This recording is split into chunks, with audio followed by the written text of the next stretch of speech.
తాకట్లో ఉన్న బంగారాన్ని విడిపించి ఆ రోజున మార్కెట్ ధర కట్టి మిగిలిన డబ్బును మీకు అందిస్తుంది కొమ్మూరి గోల్డ్.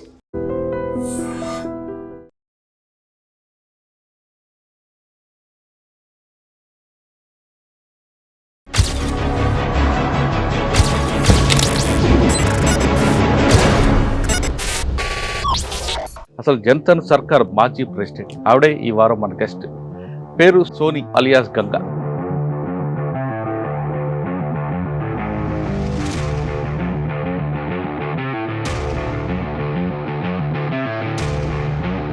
సోని అలియాస్ గంగా ఎందుకు పార్టీ వైపు వెళ్ళారు? పార్టీ వైపు వెళ్ళటానికంటే ఇక్కడ పార్టీ నాకు ఫస్ట్ మీటింగ్ చేయటం, పాటలు పాడటం ఇవన్నీ చేసేసరికి ఇక మేము 2001 వచ్చేసరికి నేను ఓ 50 గ్రామాలు ఉంటాయి, ఆ 50 గ్రామాలకి నేను అధ్యక్షురాలుగా ఎన్నుకున్నాను. దాని నిర్మాణం ఏముంటుందమ్మా, అందులో శాఖలు ఏంటి? కానీ ఈ సర్కార్ అంటే ఏందో అసలు తెలియదు నాకు. అది ఎట్లుంటుంది తెలియదు, ఎట్లా మీటింగ్ చేసుడు తెలియదు, ఏం తెలియదు. 6 శాఖలు. 1 రక్షణ శాఖ, వ్యవసాయ శాఖ, వైద్యం, న్యాయశాఖ అంటాం. మన ఊర్లో ఏమైనా గొడవలు అయితే అడవి రక్షణ కోసం, ఈ విద్యా సంస్కృతి, ఈ 6 శాఖల ఫస్ట్ మా అప్పుడు ఫస్ట్ నుండి బడ్జెట్ ఏమి లేదు. అప్పటికి బడ్జెట్ ఎట్లా నడపాలనేది కూడా తెలియదు. 6 శాఖలు ఎక్కువ దేనికి ప్రాధాన్యత ఇచ్చేవారు? మేము 6 శాఖలలో ప్రాధాన్యత ఇచ్చేది కృషి.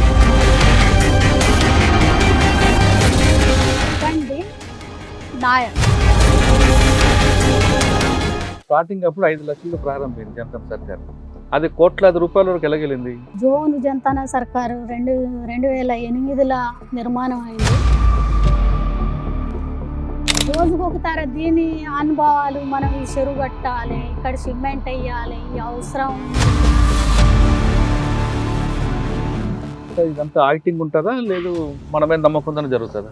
ఒకటే సంవత్సరానికి నేను చెప్తా. 2023లో దక్షిణ బస్తార్ జంతన సర్కార్కి 1,30,00,000 ఇచ్చింది. 1,30,00,000 ఖర్చు చెప్పే కదా. 1,30,00,000 బాగా గుర్తుంటున్న ఒక దాడి చెప్పండి, మీకు ఎలాగ నిర్బంధించి మేము దాడి చేసాం? 14లో అక్కడ పనిచేసే వాళ్ళ మీద దాడి చేసింది.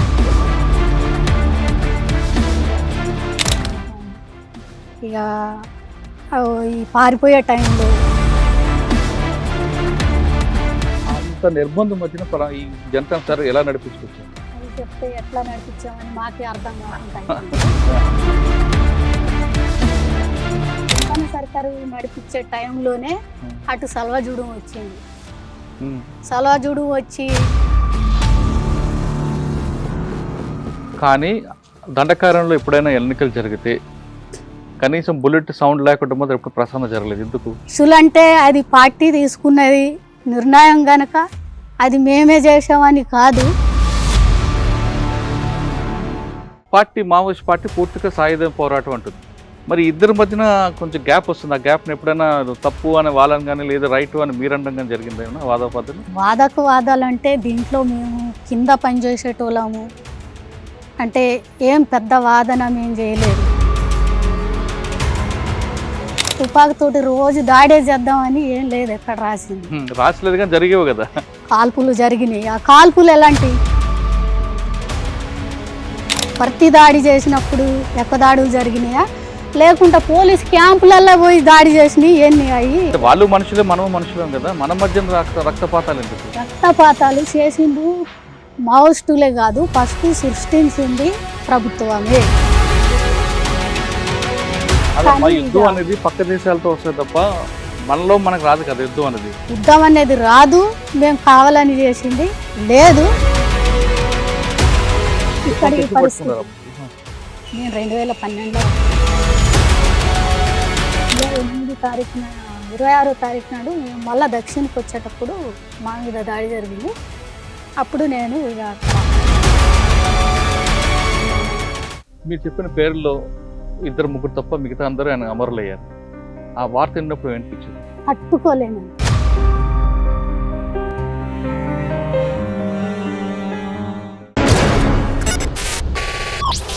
Welcome to iDream. Maoist party దండకారణలు ఏం చేస్తామని చెప్తే ముందుగా చెప్పేది జనతన్ సర్కార్.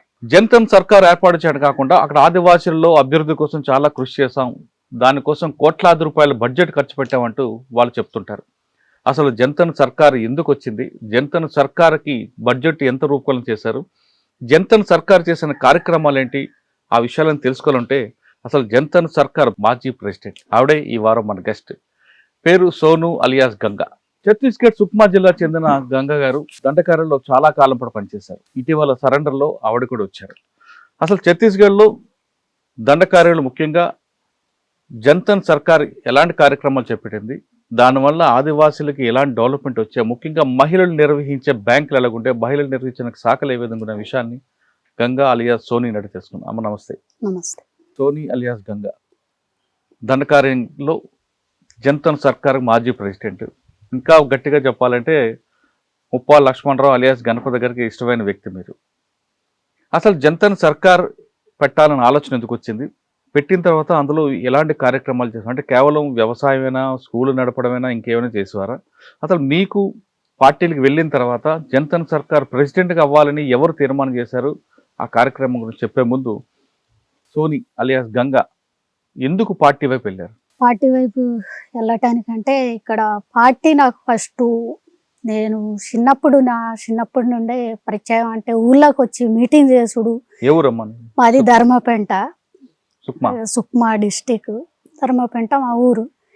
అక్కడ మీటింగ్ చేయటం, పాటలు పాడటం ఇవన్నీ చేసేసరికి ఇక మేము ఆ దళం వచ్చినప్పుడు మేము పోవటం, అక్కడ పోయి మాట్లాడటం ఇవన్నీ చేసే క్రమంలోనే ఫస్ట్నే జనతన్ సర్కార్లో కాదు, నేను ఫస్ట్ మహిళా సంఘంలోనే సభ్యురాలుగా చేరుకున్నా. అది అంటే పాటలుకి విని వెళ్ళాక ముందు ఇంటికానే ఓ మహిళా సంఘంలో నేను సభ్యురాలిని. అది ఎప్పుడు అంటే 1980 అంటే 99లో నేను ఒక పార్టీ సభ్యురాలుగా, అంటే అక్కడ సంఘం సభ్యురాలుగా నేను ఎన్నికైనా మా ఊర్లో. అప్పుడు నాన్నగారు ఏం చేసేవారు? అమ్మగారు నాన్నగారు మొత్తం వ్యవసాయమే, వాళ్ళకి ఏమి వేరే ఇంకా వాళ్ళు ఎప్పుడు మీకు అడ్డుకోలేదు వెళ్ళొద్దు అని? అవి ఉంటాయి అడ్డుకోవాలని. అయితే ప్రస్తుతం మాకు అమ్మలేదు, నాన్న ఉన్నాడు గనక ఇంట్లో పనిచేసేది, నేనే పెద్దదాని గనక నువ్వు ఉండాలనేది, అడ్డుకునేది, ఇక అన్ని చేసేది. కానీ నేను ఎట్లయినా పోవాలి, చెయ్యాలి, చూడాలనేది నాకు ఎక్కువ ఉండేది. ఇట్లా దళం వచ్చినప్పుడల్లా పాటలంటే ఇక అప్పుడు అక్కడ మహిళల కోసం రాసిన పాట, ఎవరు రాసింది ఎవరు తెలియదు కానీ మొత్తానికైతే మడకం గోపన్న రాసిండని చెప్పేటోళ్ళు. అక్కడ భాషలలో ఉంది. ఒక 2 ముక్కలే, ఒకటో ఎట్లా గుర్తుంది అది. అంటే ఆ భాషలో నువ్వు బెచ్చర శోభా మతికే, నిమ్ము బెස්සర పాడే మతికే, నిమ్ము బెස්සర పాడే కితికే, నిమ్ము బెచ్చర శోభా మతికే, నీకి నూడోరేయేలో మంగ్లీయేలో, నీకి నూడోరేయేలో మంగ్లీయేలో అని ఇట్లా పాడేది. అంటే నువ్వు ఎంత చదువుకున్నా, నువ్వు ఎంత మంచిగున్నా కూడా ఈ సమాజం నిన్ను చూడది అని ఆ పాటలో ఇంకా చాలా అర్థాలు ఉన్నాయి వాటిలో. అట్లా అవి వినే టైంలో అవన్నీ వినేసరికి ఇక్కడ మాకు కనపడేది ఊర్లో పిల్లలంటే ఎట్లా చూసుడు, మహిళల్ని ఎట్లా చూస్తున్నారు అనేది ఈ పాఠాలు ఇటు చూస్తే ఇక్కడ కనపడేది అన్నట్టు. ఇవన్నీ మరి పార్టీ చెప్పేది మంచిదే కదా అని. ఇంకొకటి ఏంటి, మేము పుట్టి పెరిగే క్రమంలోనే అప్పటికి బలవంతంగా పెళ్ళిళ్ళు చేసేదన్నది ఎక్కువ ఉండేది అన్నట్టు. అట్లా మా ఊర్లో కూడా, మా ఇంట్లో కూడా, మా ఊరోళ్ళు కూడా మా నాన్నని తిట్టేది, నీ బిడ్డ అంత పెద్దదైంది, నువ్వెందుకు పెళ్లి చేయట్లేదు అని. అయితే అది నా ఇష్టం, ఇంకొకళ్ళు ఎందుకు చెప్పాలి, ఇద్దరికి ఇష్టం ఉంటేనే పెళ్లి చేయాలని పార్టీ చెప్తుంది కదా, ఇదే కరెక్ట్. అయితే దీన్ని వ్యతిరేకించాలి. ఇటువైపు పోతేనే మాకు ఇక్కడ నిలబడటానికి, మేము మాట్లాడటానికి, ముందుకు పోవటానికి ఏదైనా ఒక మార్గం దొరుకుతుంది అనే దాంట్లో నేను ఇంకా ఊరోళ్ళు ఎంత చెప్పినా ఏం చెప్పినా ఎవ్వరు చెప్పేది కూడా నేను పట్టించుకునేటోని కాదు. దళం వచ్చిందంటే ఇక నా పక్కలున్న పిల్లల్ని అందరినీ జమ చేసి నీళ్ళు పట్టుకోపోవటం, అన్నం పట్టుకోపోవటం మొదలైంది. ఇట్లా ఇక నేను ప్రతిసారి దళం డేరకపోవటంతో నన్ను ఆ సంఘంలో చేర్పిండ్లు. అట్లా 2000 సంవత్సరం వచ్చేసరికి 2001 వచ్చేసరికి నేను ఓ 50 గ్రామాలు ఉంటాయి, ఆ 50 గ్రామాలకి నేను అధ్యక్షురాలుగా ఎన్నుకున్నారు 2 సంవత్సరాలు. అప్పుడు వయసు ఎంత మీది? నాది అప్పుడు 18-19 ఎక్కువేం కాదు, 18-19 ఉండొచ్చు, 17 నుండి అట్లా. ఇక అప్పుడు నేను ఆ ఊర్లో మహిళల మీద తాగి వచ్చి ఇక పురుషులు వీళ్ళు కొట్టడం, వాళ్ళ భర్తలు కొట్టడం, మహిళల్ని తిట్టడం రకరకాలు ఉండేది. అట్లాంటి దగ్గర అప్పటికి అవి ఎట్లా పరిష్కరించాలనేది తెలియదు, కానీ కాకపోతే పార్టీ చెప్పింది ఇట్లా చేయాలనే దాన్ని బట్టి నువ్వెందుకు కొట్టావు, ఏమైంది అని ప్రశ్నించేది, వాళ్ళతోటి మాట్లాడేది, ఇట్లా చేసేది. అట్లా మహిళలంతా ఇక నేనంటే వాళ్ళకి ఓ ప్రేమ, ఏదైనా అక్కడ పోతే పరిష్కారం అవుతుంది. మా ఊర్లో ఏ పురుషుడు కొట్టినా, వాళ్ళ భర్త కొట్టినా, మహిళలు రాత్రులైనా పగలైనా మా ఇంటికి ఉరికొచ్చేది అన్నట్టు. మా ఇంటికి వచ్చిండ్రంటే ఇక అన్నాళ్ళకి కొంచెం ఊరన్నాళ్ళకి భయం వచ్చేది, ఈమె అక్కడికి పోయింది చెప్పింది ఏమవుతుందో, మళ్ళా అందరు అక్కల్ని జమ చేస్తుంది ఈ గంగ, జమ చేస్తే వీళ్ళందరూ అడుగుతారు వీళ్ళ సంఘం ఉందని. అప్పటికి మహిళల్ని కొట్టేది అనేది మా ఊర్లో మొత్తం ఆగిపోయింది. ఇట్లా నేను 2003 సెప్టెంబర్ దాకా నేను కేఎంఎస్లలో మహిళా సంఘంలలోనే పనిచేశాను. 2003 సెప్టెంబర్లో ఈ జనతా సర్కార్ అనేది అప్పటికి నాకు తెలియదు. అప్పుడప్పుడు చెప్పేది, ఎప్పుడో ఇక 1996-97 మధ్యలో గ్రామరాజ్య కమిటీలు ఉండని చెప్పారు, కానీ నాకు తెలియదు అది. కానీ మాతో మాట్లాడేటప్పుడు మీటింగ్లప్పుడు ఇట్లాంటి ఆ కమిటీ ఉండే ఊర్లో అని చెప్పేది. నేను ఆ కమిటీలలో అటెండ్ కాలేదు, మాకు తెలియదు, మేము చిన్నోళ్ళం ఆ టైంలో. అయితే 2003 సెప్టెంబర్లో ఫస్ట్ మా ఊర్లో జనతా సర్కార్ అనేది ఓ 4 ఊర్లని కలిపి ఓ 280-90 జనాభా సంఖ్య ఉండే. అప్పుడు చాలా తక్కువ, ఓ 4 ఊర్లు ఉండే, 4-5 ఊర్లు, చిన్న చిన్న గ్రామాలు అన్నట్టు. ఆ సంఖ్యతోటి ఓ 6 శాఖలతోటి జనతా సర్కార్ అని సెప్టెంబర్లో నిర్మాణం చేసిండ్రు అక్కడ మీ ఊర్లోనే. మా ఊర్లోనే. ఎవరు వచ్చారు అప్పుడు? అప్పుడు ఆ రాజేష్ అన్న అని ఒకన్న అక్కడ గొల్లపల్లి కమాండర్గా ఉండే 2003. తర్వాత తార అని అది కూడా వచ్చేసింది, ఇటే తెలంగాణలోనే ఉంది ఆమె డిప్టీ కమాండర్. వాళ్ళు వచ్చి మా ఊర్లో ఓ 4 గ్రామాలని కలిపి ఓ జనతా సర్కారు నిర్మాణం చేసింది. ఓకే, దాని నిర్మాణం ఏముంటుందమ్మా, అందులో శాఖలు ఏంటి? అయితే అక్కడ నిర్మాణం అనేది ఫస్ట్ మాకు ఆ సర్కార్ అంటే ఏందో, ఎట్లా నడపాలో అన్ని సంవత్సరాలు, ఓ 4 సంవత్సరాలు దాకా మహిళా సంఘంలో ఉన్నాం కనుక మహిళల్ని ఎట్లా వాళ్ళ సమస్య ఎట్లా తీసుకోవాలి, ఎట్లా మాట్లాడాలి అనేది అప్పటికి కొంచెం నాకు అవగాహన వచ్చింది.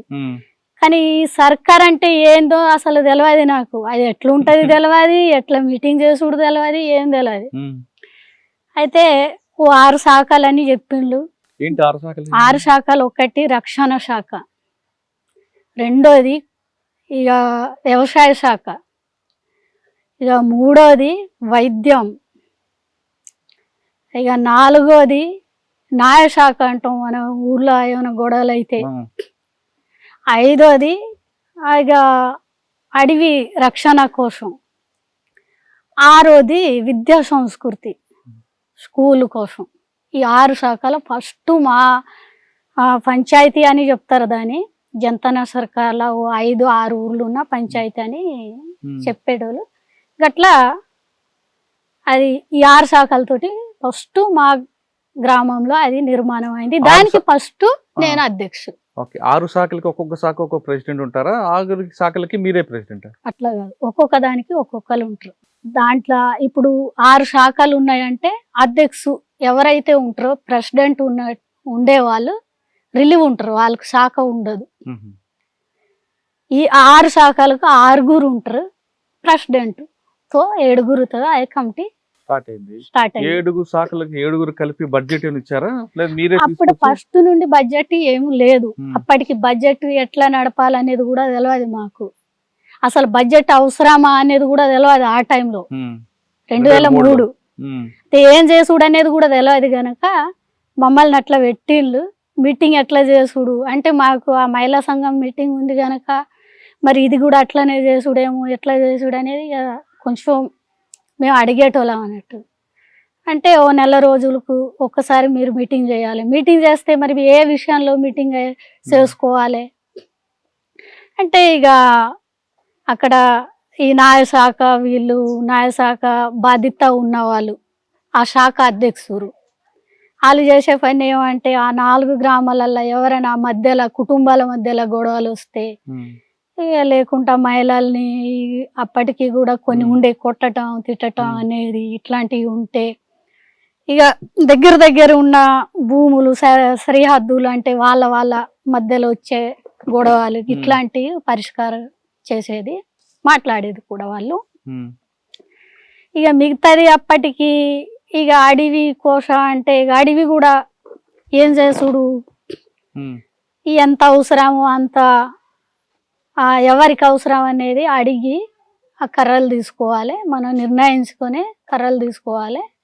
ఇక ఇష్టం వచ్చినట్టు హద్దులు పెట్టుకోవాలా. తర్వాత ఈ ఇల్లు కట్టడానికి కానీ దీనికి ఇక ఇష్టం వచ్చినట్టు నరికేసి పడేయకుండా మనకి ఎంత అవసరమో అంతే తీసుకోవాలి. అమ్మొద్దు, మన నుండి అమ్మొద్దు. మనకు ఎంత ఇష్టం ఎంత అవసరమో అంత మన ఇంటికి తెచ్చి మనం ఉపయోగించాలి కానీ అమ్మొద్దు. ఈ 6 శాఖల విధులు ఏంటుంటాయమ్మా? విధులు ఇప్పుడు ఈ రక్షణ శాఖ అనేది ఊర్లో ఇక రక్షణ కోసం ఆ పంచాయతీ రక్షణ కోసం అది పనిచేస్తుంది. ఆ శాఖ కింద ఇంకొక 3 ఉంటారు, 4 ఉంటారు. ఆ 4 కలిపితే ఆ శాఖ అధ్యక్షుడు ఇంకా 4 కలిపితే అది ఒక శాఖ అవుతుంది. ప్రతిది కూడా ఓ 3 తోటి ఆ శాఖ పెట్టాలంటే ఆ శాఖ అధ్యక్షుడు ఒక్కడు ఇంకిద్దరిని కలిపితే ఒక శాఖ అవుతుంది. వాళ్ళ మీద మీరు 6 శాఖల మీద ఆ కింద ఉన్న వాళ్ళ మీద మేము. ఆయుధాలు అప్పుడు గ్రామాల్లో ఉన్నప్పుడు ఏం ఆయుధాలు ఉండే అన్న ఉండే గ్రామాల నేనే కాదు ఇప్పుడు కూడా పంచాయతీ ఇస్తారనేది కింది లెవెల్లో ఉన్న వాళ్ళకి ఎవరికి ఆయుధాలు ఉండే, వాళ్ళు గ్రామాలలోనే ఉంటారు, పనిచేస్తారు. 2003లో ప్రారంభించారు. అవును. తర్వాత ఎంతకాలం వెళ్ళింది అలా? అది 2003లో మేము అక్కడ నిర్ణయించుకున్నారంటే ఇక 2004 మళ్ళా అక్టోబర్లలో నేను 2004 జూన్లో ఇక్కడ మనుగురు వచ్చాము. మాకు చుట్టాలు ఉన్నారు అక్కడ, ఓ దేవుడు ఉంటుంది. అప్పుడు దేవుని నమ్మేది నేను. అక్కడ వచ్చేది, అక్కడ వచ్చాక ఆ దేవుని దగ్గర కాదు అప్పుడు 2003లో లేదు, అప్పుడు ఇంటికానే ఉన్నా నేను, ఇంటికానే ఉన్నా. అయితే అక్కడ వచ్చేసరికి మనుగురులో నన్ను పట్టుకున్నారు 2004 పోలీసు వాళ్ళు. అయితే తెలంగాణలో అప్పుడు చర్చలు రాజశేఖర రెడ్డి ఉన్నప్పుడు అట్లా వీళ్ళు నన్ను అరెస్ట్ చేయడానికి కుదరదు, జైలుకు పంపడానికి కుదరదు. ఏదైనా నువ్వు ఒకటి చెప్పేస్తే మేము సలాన్ రైన్ చూపెడతామని అడుగుతున్నారు, అది ఒకటే. అయితే నాకు ఏం తెలియదు, పంపితే మా ఛత్తీస్గఢ్కి పంపండి, లేదంటే అరెస్ట్ చేయండి, లేదంటే వదిలిపెట్టండి, మీ ఇష్టం, ఏమైనా చేయండి, మీరు 2 రోజులు ఉంచితే 2 రోజులు ఉంటా, నాకైతే తెలియదు అన్నని. ఓ 3 రోజులు ఉంచిన అక్కడ బండారుగూడెంలో మనుగురు స్టేషన్లో ఉంచి ఇక లాభం లేదని ఇక ఒక ప్రెసిడెంట్ని అక్కడ సర్పంచ్ను పిలిచి ఏమో మీకు తెలుసా అంటే తెలుసు సార్, ఎప్పటికీ మా ఊర్లోకి వస్తూ ఉంటది, ఇక్కడ బంధువులు ఉన్నారు, వాళ్ళ అక్క ఉంది ఇక్కడ, ఆమె నక్సలైట్ కాదు, ఎందుకు పట్టుకున్నారు మీరు అన్నారు. లేదు నక్సలైట్ అంట మాకు తెలుసు అంటే, తెలుసు అంటే అరెస్ట్ అనే చేయాలి, ఎందుకు పెట్టుకొని ఉన్నారు మీరు స్టేషన్లో అని అంటే, నీకు ఎట్లా తెలుసు నక్సలైట్ కాదని? ఆ చిన్న పాప ఉన్నప్పటి నుండి కూడా మాకు తెలుసు ఆయన ఆ సర్పంచ్ చెప్పింది. అయితే ఈమె ఒకవేళ నక్సలైట్ అయితే నన్ను మూసేయండి అని నీవు సంతకం చేస్తావా? చేస్తానని ఆయన చేసిండు. ఆయన లేడు. మొన్న మేము పోయినాక ఆయన కలవాలనుకున్నా కానీ చనిపోయిండు ఆయన. అయ్యో. లేడు. ఆయన ఈ ఒకవేళ నక్సలైట్ అయితే నన్ను జైల్లో పెట్టొచ్చు అని ఆయన సంతకం చేసి తీసుకొచ్చిండు నన్ను. తీసుకొచ్చి అమ్మ నువ్వు ఇంటికి వెళ్ళిపో, ఇక్కడ మంచి లేదు, నిన్ను ఉత్తగా పట్టుకోలేదు, నువ్వు పలానా వ్యక్తి నిన్ను పట్టించుకున్నాడు, మాకు తెలుసు, ఎందుకు వస్తున్నారు, ఆయన దగ్గరికి ఎందుకు పోతారు మీరు డాక్టర్ అని అని చెప్పిండు. మాకు తెలియదు సార్, మేము వచ్చామని. అట్లా ఇది చూసి ఇక తర్వాత మన గాజురాల అశోక్ అన్న ఉండే అప్పుడు మా ఏరియాలో ఏసీ సచివ్ కిష్టారం ఏరియా. అయ్యి అప్పుడు తను వచ్చి ఇప్పుడు నీకు ఇక్కడ ఉండటానికి స్థలం లేదు, ఎట్లయినా నువ్వు పార్టీలో రావాల్సిందే, ఇక్కడ ఉంటే ఇంకొక దగ్గర అరెస్ట్ అవుతావు, జైలు పాలవుతావు ఇక అని ఫస్ట్ పిలిచి చెప్పిండు. ఆహాహా ఇంటికాడ ఎవరు లేరు, అందరు చిన్నోళ్ళు ఉన్నారు, నేను రాను, మా నాన్న బాధపడతాడు కనుక నేను రాను, పార్టీలో ఇంటికానే ఉండి పని చేస్తా అని నేనన్నా. అయితే మీటింగ్ అని పిలిచిండు నన్ను, మీటింగ్ చేద్దాము, మీ పంచాయతీ సర్కార్ మీటింగ్ చేద్దాం రమ్మన్నాడు. ఓకే నేను మీటింగ్ చేస్తారనుకున్నా, వేరే ఊళ్ళకి తీసుకెళ్ళండి, ఇప్పుడు నువ్వు పోయేది లేదు, ఇక్కడే ఉండాలని 15 రోజులు వాళ్ళ దగ్గరే ఇక నన్ను ఉంచిండ్లు అక్కడే. ఇక నేను వస్తాననే దాకా అడిగిండ్లు అందరు, ఓకే ఇప్పుడు వచ్చేస్తా అని చెప్పా. వాళ్ళ ఊళ్ళకి తీసుకెళ్ళి అందరు ఇక నేను పోతున్నా, ఎందుకంటే ఆ పంచాయతీ ప్రెసిడెంట్ గనక చెప్పాలి, చెప్పకుండా వస్తే కుదరదు. కమిటీని అంతా మొత్తం జమ చేసి ఇక తీసుకెళ్తున్నాం గంగక్కను ఇయ్యాల అని చెప్తే ఆ రోజు తీసుకొచ్చిండ్రు. 2004లో పార్టీలోకి వెళ్ళారు. అక్టోబర్ 18వ తారీఖు నాడు వచ్చారు. పార్టీలోకి వెళ్ళారా? ఎక్కడ తిరిగారు అప్పుడు? అప్పుడు గొల్లపల్లిలోనే ఎల్ఓషు, గొల్లపల్లి ఎల్ఓషు ఉండే, అక్కడ ఉండేది. కానీ ఆ గొల్లపల్లి ఎల్ఓఎస్ పరిధిలో పనిచేసేది, కానీ నేను ఆ జంతన్ సర్కార్ పనే చేసేది. మళ్ళీ అదే పంచాయతీలో ప్రెసిడెంట్గానే ఉండి పనిచేసేది, సివిల్గానే ఉండేది, ఎలాంటి వెపన్స్ కానీ ఏమీ లేవు. అయితే అదే సంవత్సరం పార్టీలో వెళ్ళాను. అక్టోబర్ 18వ తేదీలో పోయినా నేను. అదే సంవత్సరము కిష్టారం ఏరియా జంతన సర్కారు నిర్మాణం అయింది డిసెంబర్ లాస్ట్న ఫస్ట్న ఆ జంతన సర్కార్ ఏర్పడ్డది, ఏరియా జంతన సర్కార్. ఆ దక్షిణ బస్తర డిజైన్ కాదు కదా, దండకార్యంలోనే ఫస్ట్ జంతన సర్కారు కిష్టారంలో నిర్మాణం అయింది, ఏరియా జంతన సర్కార్. అక్కడ అప్పటికి నాకు ఎలాంటి చదువు అనేది రాసేది అక్షరాలు కూడా తెలియదు. అక్కడ నన్ను ఆ ఉపాధ్యక్షుగా ఎన్నుకున్నారు. ఆ రాజేష్ అన్న అధ్యక్షు, నేను ఉపాధ్యక్షు.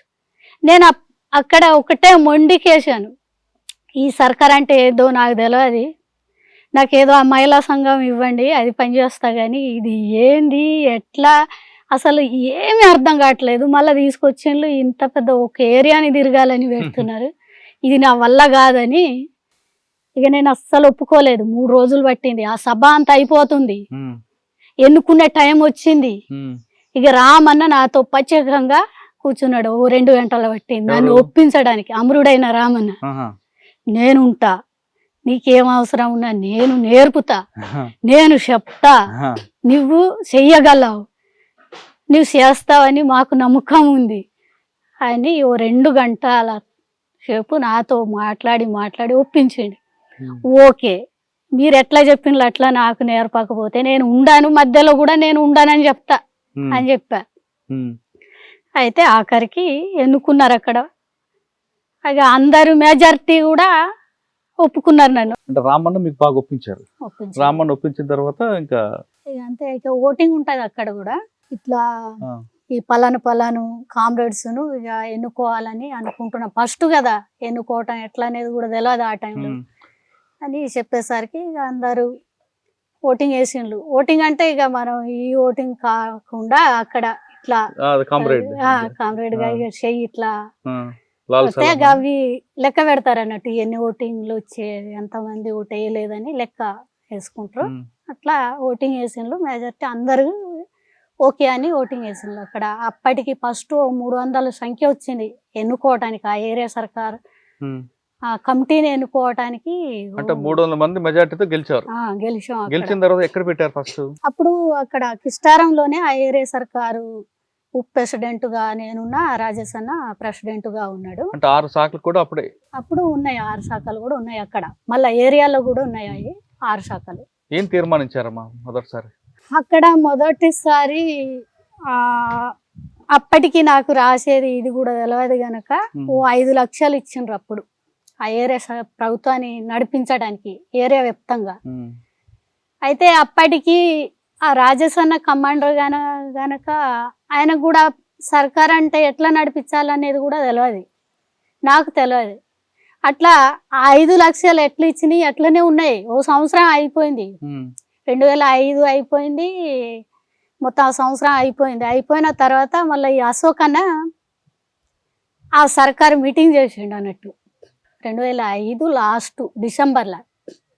అంటే మేమేం ఖర్చు పెట్టలే, ఈ చెరువులు కుంటాలు అని ఇట్లాంటి ప్రచారం చేసాము. ఇక అక్కడక్కడ ఓషన్లు ఈ సమిష్టి వ్యవసాయం చేయాలని, ఇక చల్లాలి అని, అంటే ఒడ్లు చల్లాలి, ఇట్లాంటి కార్యక్రమాలు ఇక ఫస్ట్ నుండి సంఘాలు కూడా తీసుకున్నాయి కనుక ఇక దాంట్లో మేము కూడా పాల్గొన్నాము. ప్రచారం చేయటం, మీటింగ్ చేయటం చేస్తే అవి నడుస్తున్నాయి.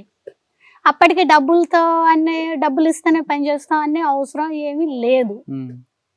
అయితే ఎక్కడ ఖర్చు పెట్టాలి అనేది మాకు కూడా లేదు. ఇక తర్వాత లాస్ట్కి ఒక మీటింగ్ చేసి కొన్ని మాకు గొడ్లు లేవు దున్నటానికని చెప్పిండ్లు. తర్వాత ఓ 4-5 బావులు తవ్విన దగ్గర సిమెంట్ వేయాలని వచ్చింది కింది నుండి.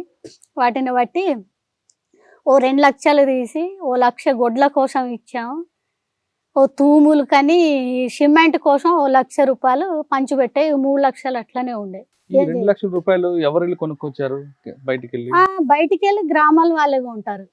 అక్కడికి పలాని ఎక్కడెక్కడ పని ఉందని చూసి మాకు డబ్బులు అవసరం ఉంది అంటే ఇక ఆ పంచాయతీకి సిమెంట్ దీనికి ఎంత అవుతుంది, ఆ బావు కట్టాలంటే ఎంత సిమెంట్ ఎన్ని కట్టాలు పడుతుంది అని లెక్క చేసి డబ్బులు ఆ పంచాయతీ సర్కార్కి ఇవ్వాలి, ఏరియా సర్కారు నుండి.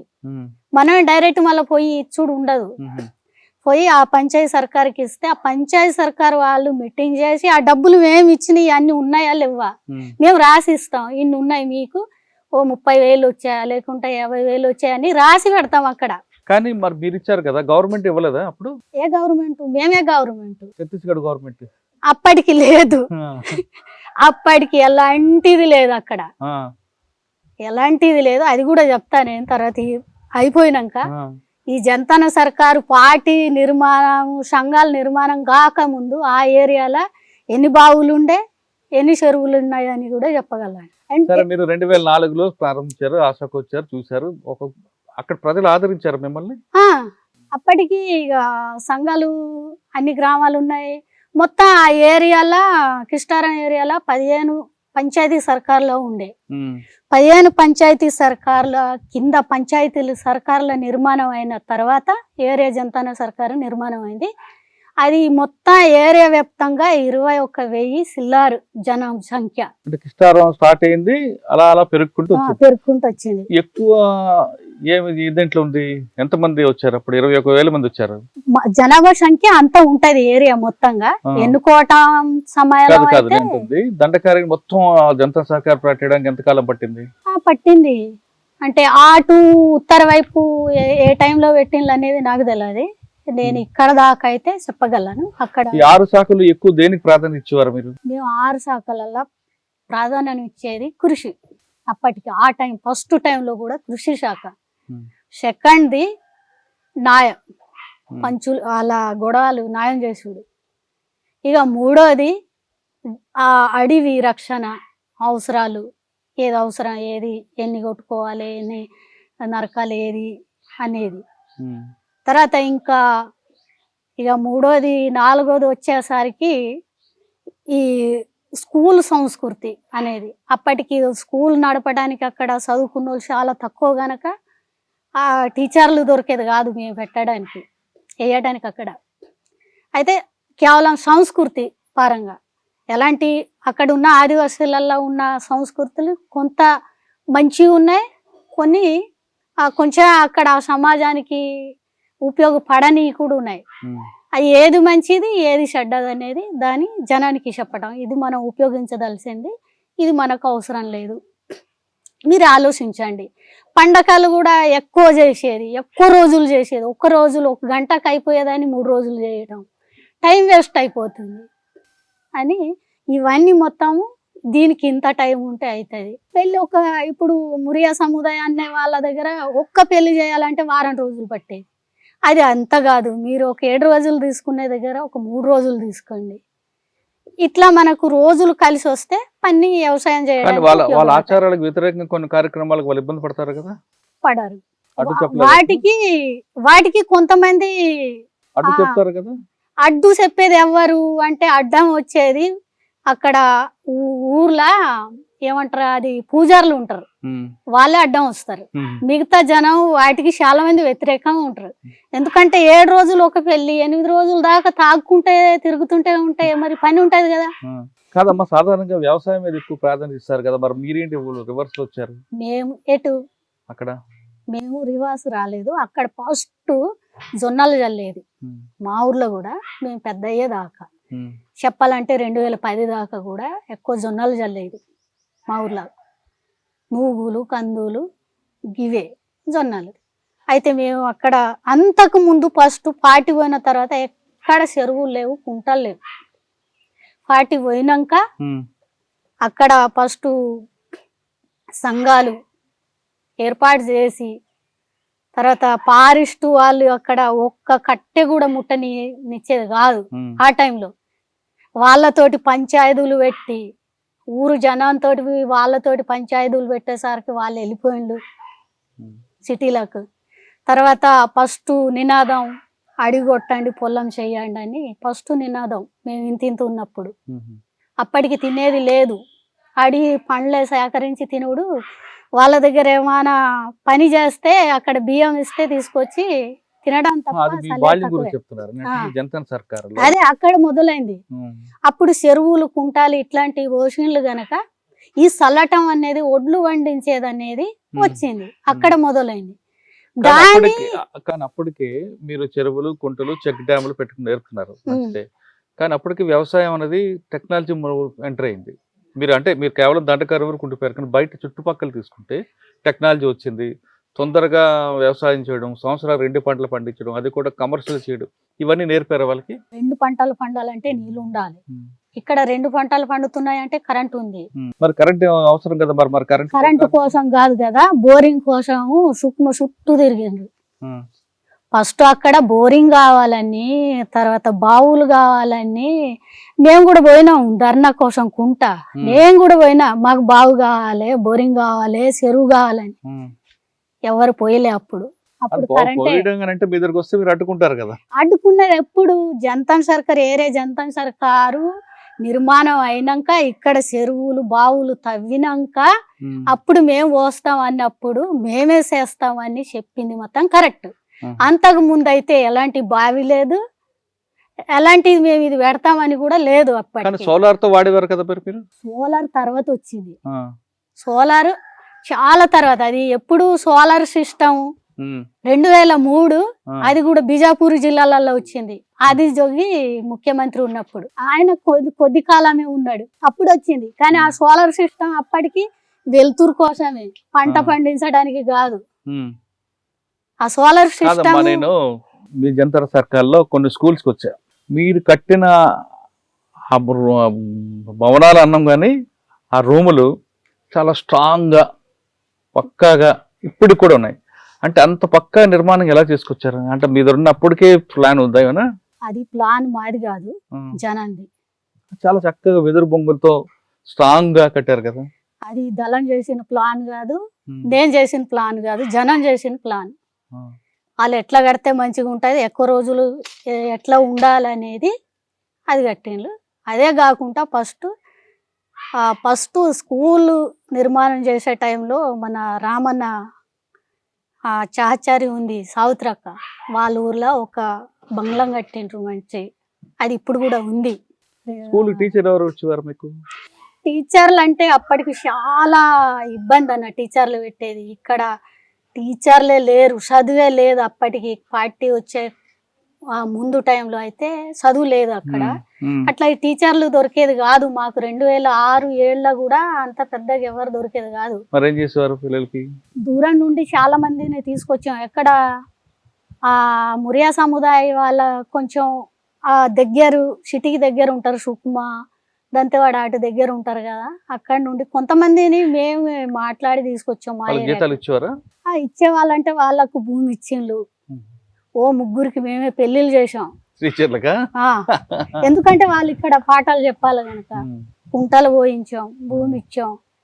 ఇక తర్వాత ఆ ఊర్లోనే పాటలు చెప్తాడు కనుక, చదువు చెప్తాడు కనుక ఆయన 8-9 దాకా దుని 2 గంటలు మేము మాట్లాడింది కూడా రోజుకు 4 గంటలు లేకుంటే 3 గంటలనే చెప్పాలి అనేది మేము చెప్పాం. అట్లా తను చెప్పేది. ఫస్ట్ అయితే చాలా తక్కువ. అప్పుడు మన దగ్గర డబ్బులు లేవు, వాళ్ళకి ఇచ్చుడు కూడా ఎక్కడ ఓ 1500-1800 ఇట్లా ఇచ్చేది ఫస్ట్ నెలకి. మనకే లేవు గనక ఇక అట్లా మేము ఒక 4గురిని మా ఏరియా జనతానా సర్కార్ నిర్మాణం అయినాక ఓ 4గురిని అక్కడి నుండి తెచ్చాం ఈ ఏరియాకి టీచర్లుగా. డాక్టర్లు పార్టీ తయారు చేసింది జనతా సర్కార్లు, ఇక్కడే తయారు చేశారు. ఓకే, ఒక స్టార్టింగ్ అప్పుడు 5 లక్షలతో ప్రారంభమైంది జనతా సర్కార్.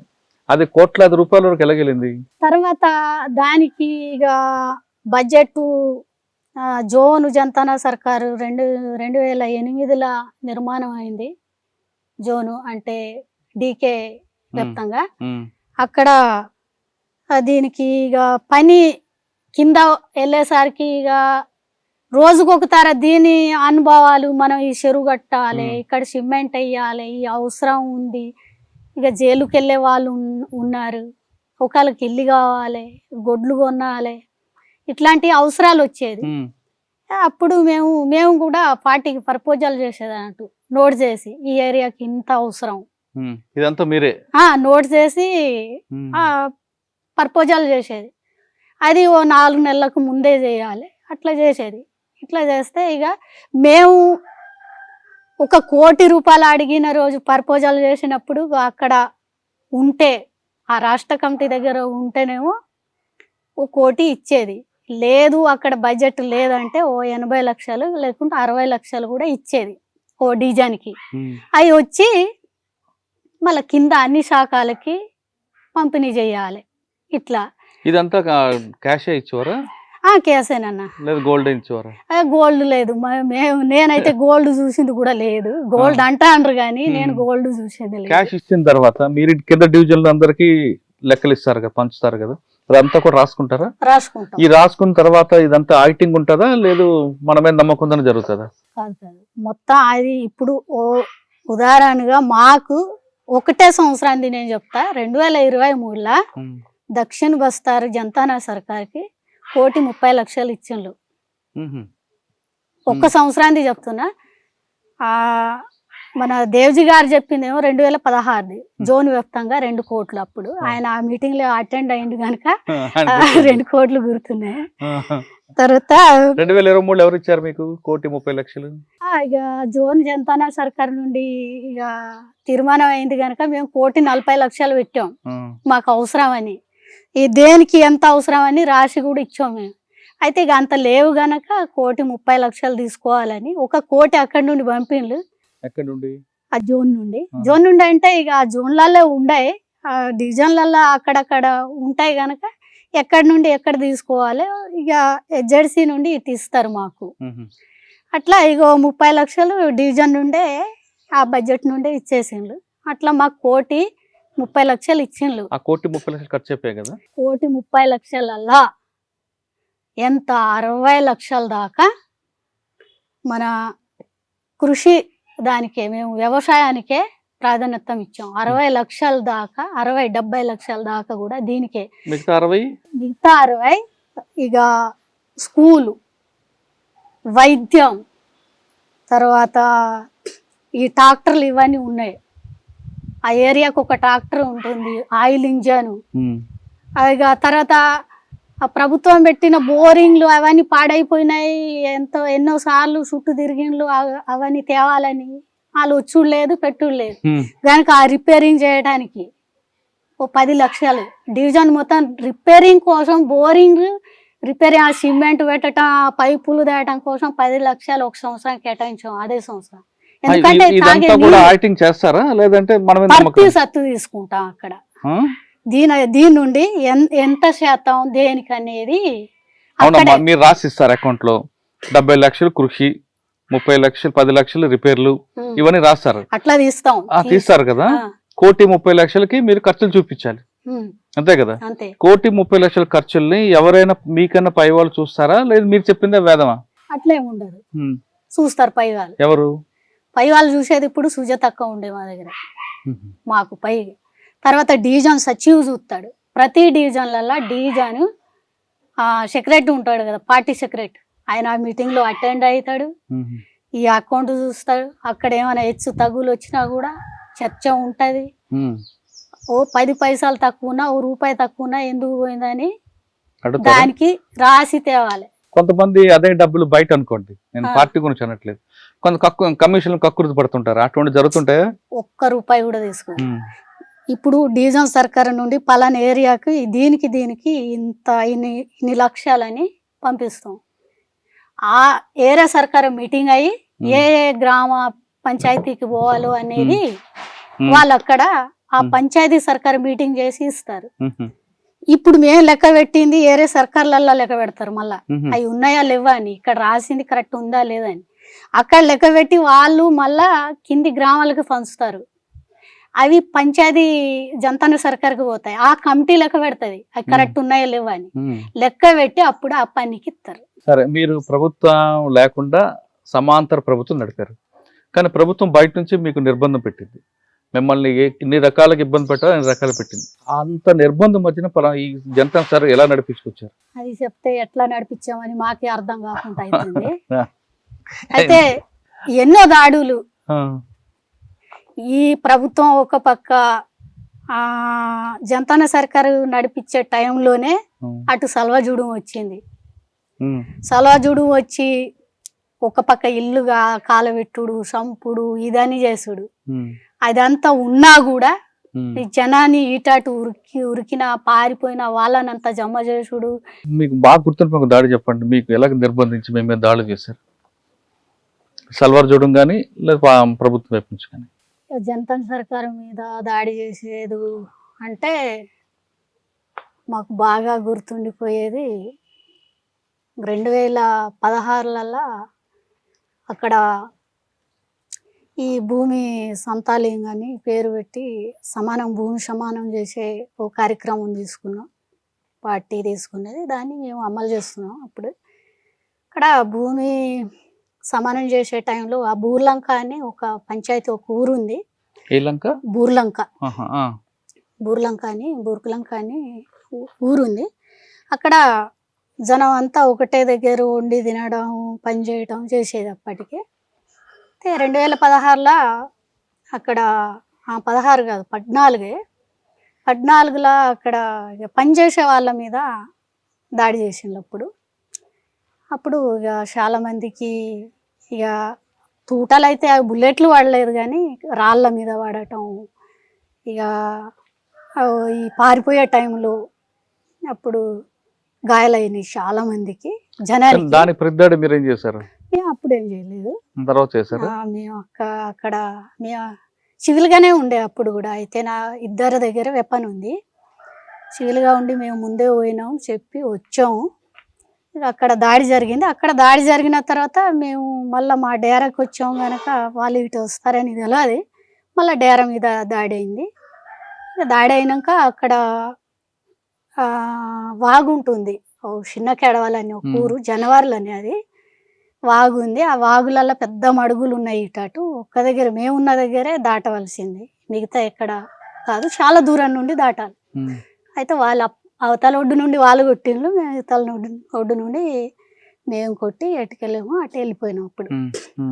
అయితే ఇక అప్పుడు ఆ చిన్న కేడవలనే ఊరు మీద దాడి చేసి ఓ 4-5 ఊర్లని కాలబెట్టిండ్రు, ఓ 3 దాదాలని కొట్టిండ్రు. అప్పుడు కొట్టి వెళ్ళిపోయే టైంలో అప్పుడు ఆ బెటాలియన్ అక్కడ ఉంది కనుక అది ఆ సింగం మడుగు మళ్ళీ అదే బూర్లంక దగ్గరికి వెళ్ళినాక వెనక పోయి మళ్ళీ వాళ్ళ మీద దాడి చేసిండ్రు కానీ ఎవరికి ఏం కాలే, వీళ్ళకి ఏం కాలే, వాళ్ళకి ఏం కాలే. అటు నుండి ఇటు నుండి కొట్టిండ్రు, వచ్చేసిండ్రు. సరే, జనతా సర్కార్లో ఒక 6 శాఖలు పెట్టి సమాంతర ప్రభుత్వం నడిపాము, ఆదివాసుల అభివృద్ధి కోసం మేము నిరంతరం కృషి చేసాం, ముఖ్యంగా మహిళలే చేశారని పార్టీ ఇప్పటికీ చెప్పుకుంటారు.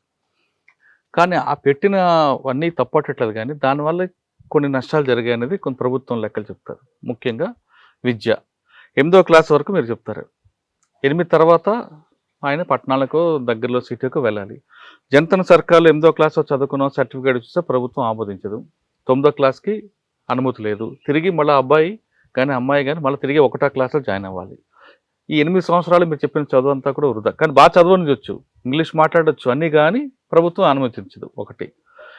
అదేవిధంగా వ్యవసాయం, కృషి, మీరు ఆధునిక పద్ధతులు చెప్పకుండా ఇంకా పురాతన పద్ధతులు వ్యవసాయం చేయడం వల్ల వాళ్ళకి శ్రమ తప్ప ఉపయోగం లేదు అనేది 2వ వాదన. 3, న్యాయం మీరు చెప్పేది న్యాయం కాదు, ప్రభుత్వం కోర్టులు ఉన్నాయి, కోర్టుల ధరలతో న్యాయం అని ప్రభుత్వం చెప్తుంది, దానివల్ల ఉపయోగం లేదు. ఇంకా భూ పంపిణీ, పట్టాలు లేని భూ ఇచ్చేది ఏంటి, ఉపపత్తి ఏంటి అనేది రిజిస్ట్రేషన్ లేకుండా దానివల్ల ఉపయోగం ఏంటి, మీరే రాజ్యం కాదు కదా, రిజిస్ట్రేషన్ అవ్వాలి కదా అనేది ప్రభుత్వం చెప్తుంది. 4, ఇంకా 5వది తీసుకుంటే మహిళలకి రక్షణ, బాలలకి చిన్నప్పుడే బాల కార్మికులకు వ్యతిరేకించే మీరు చిన్నప్పటి నుంచే వాళ్ళకి బాల సంఘాలు పెట్టి వాళ్ళకి చిన్నప్పటి నుంచే తుపాకీ పట్టుకోవడం ఇవన్నీ కూడా నేర్పడం వల్ల వాళ్ళలో ఏం నేర్పిస్తారు అన్నది ప్రభుత్వం ప్రశ్నిస్తుంది. దీనికి ఏం చెప్తారు?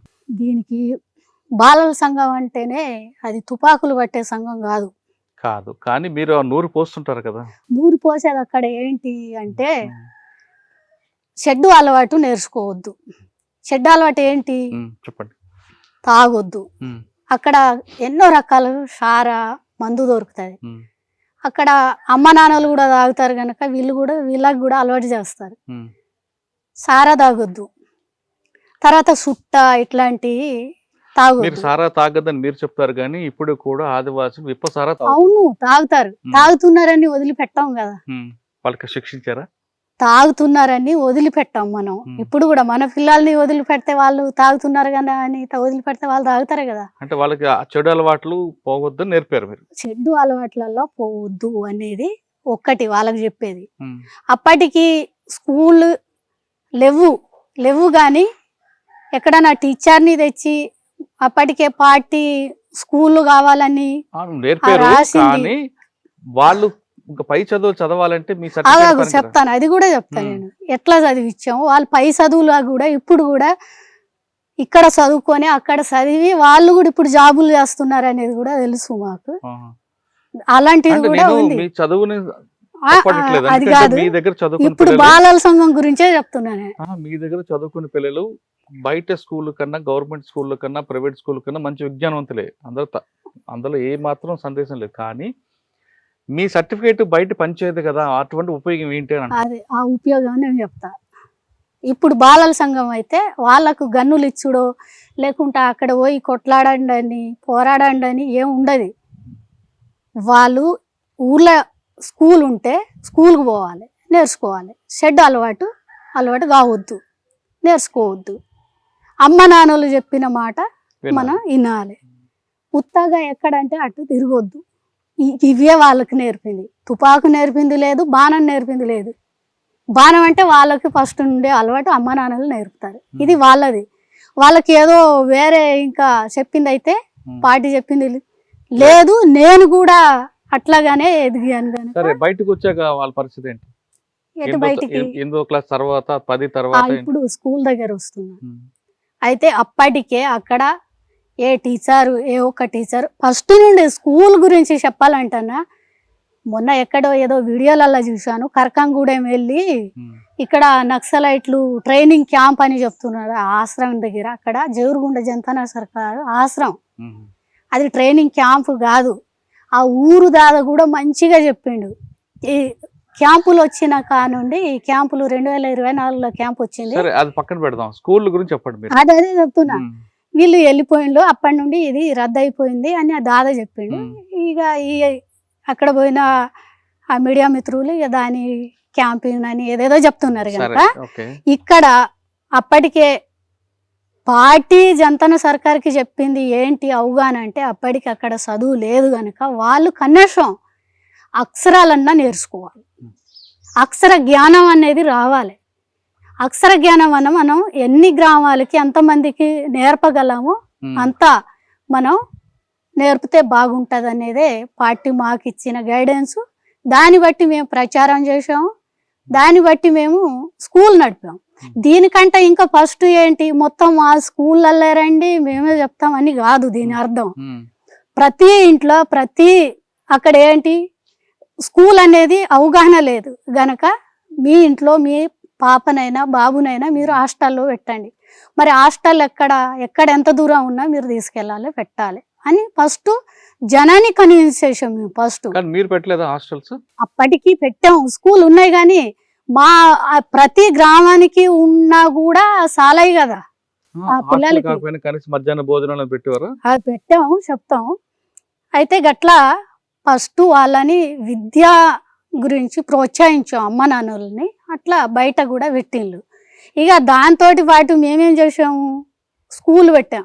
5వ తరగతి చదువుకున్న వాళ్ళు ఆ ఊర్లో ఆ పంచాయతీలో ఎవరైనా ఉంటే వాళ్ళతో మాట్లాడి ఏదో ఎక్కడున్నారో అక్కడ నువ్వు కనీసం అక్షర జ్ఞానం అన్న నేర్పాలని అట్లా పెట్టాం.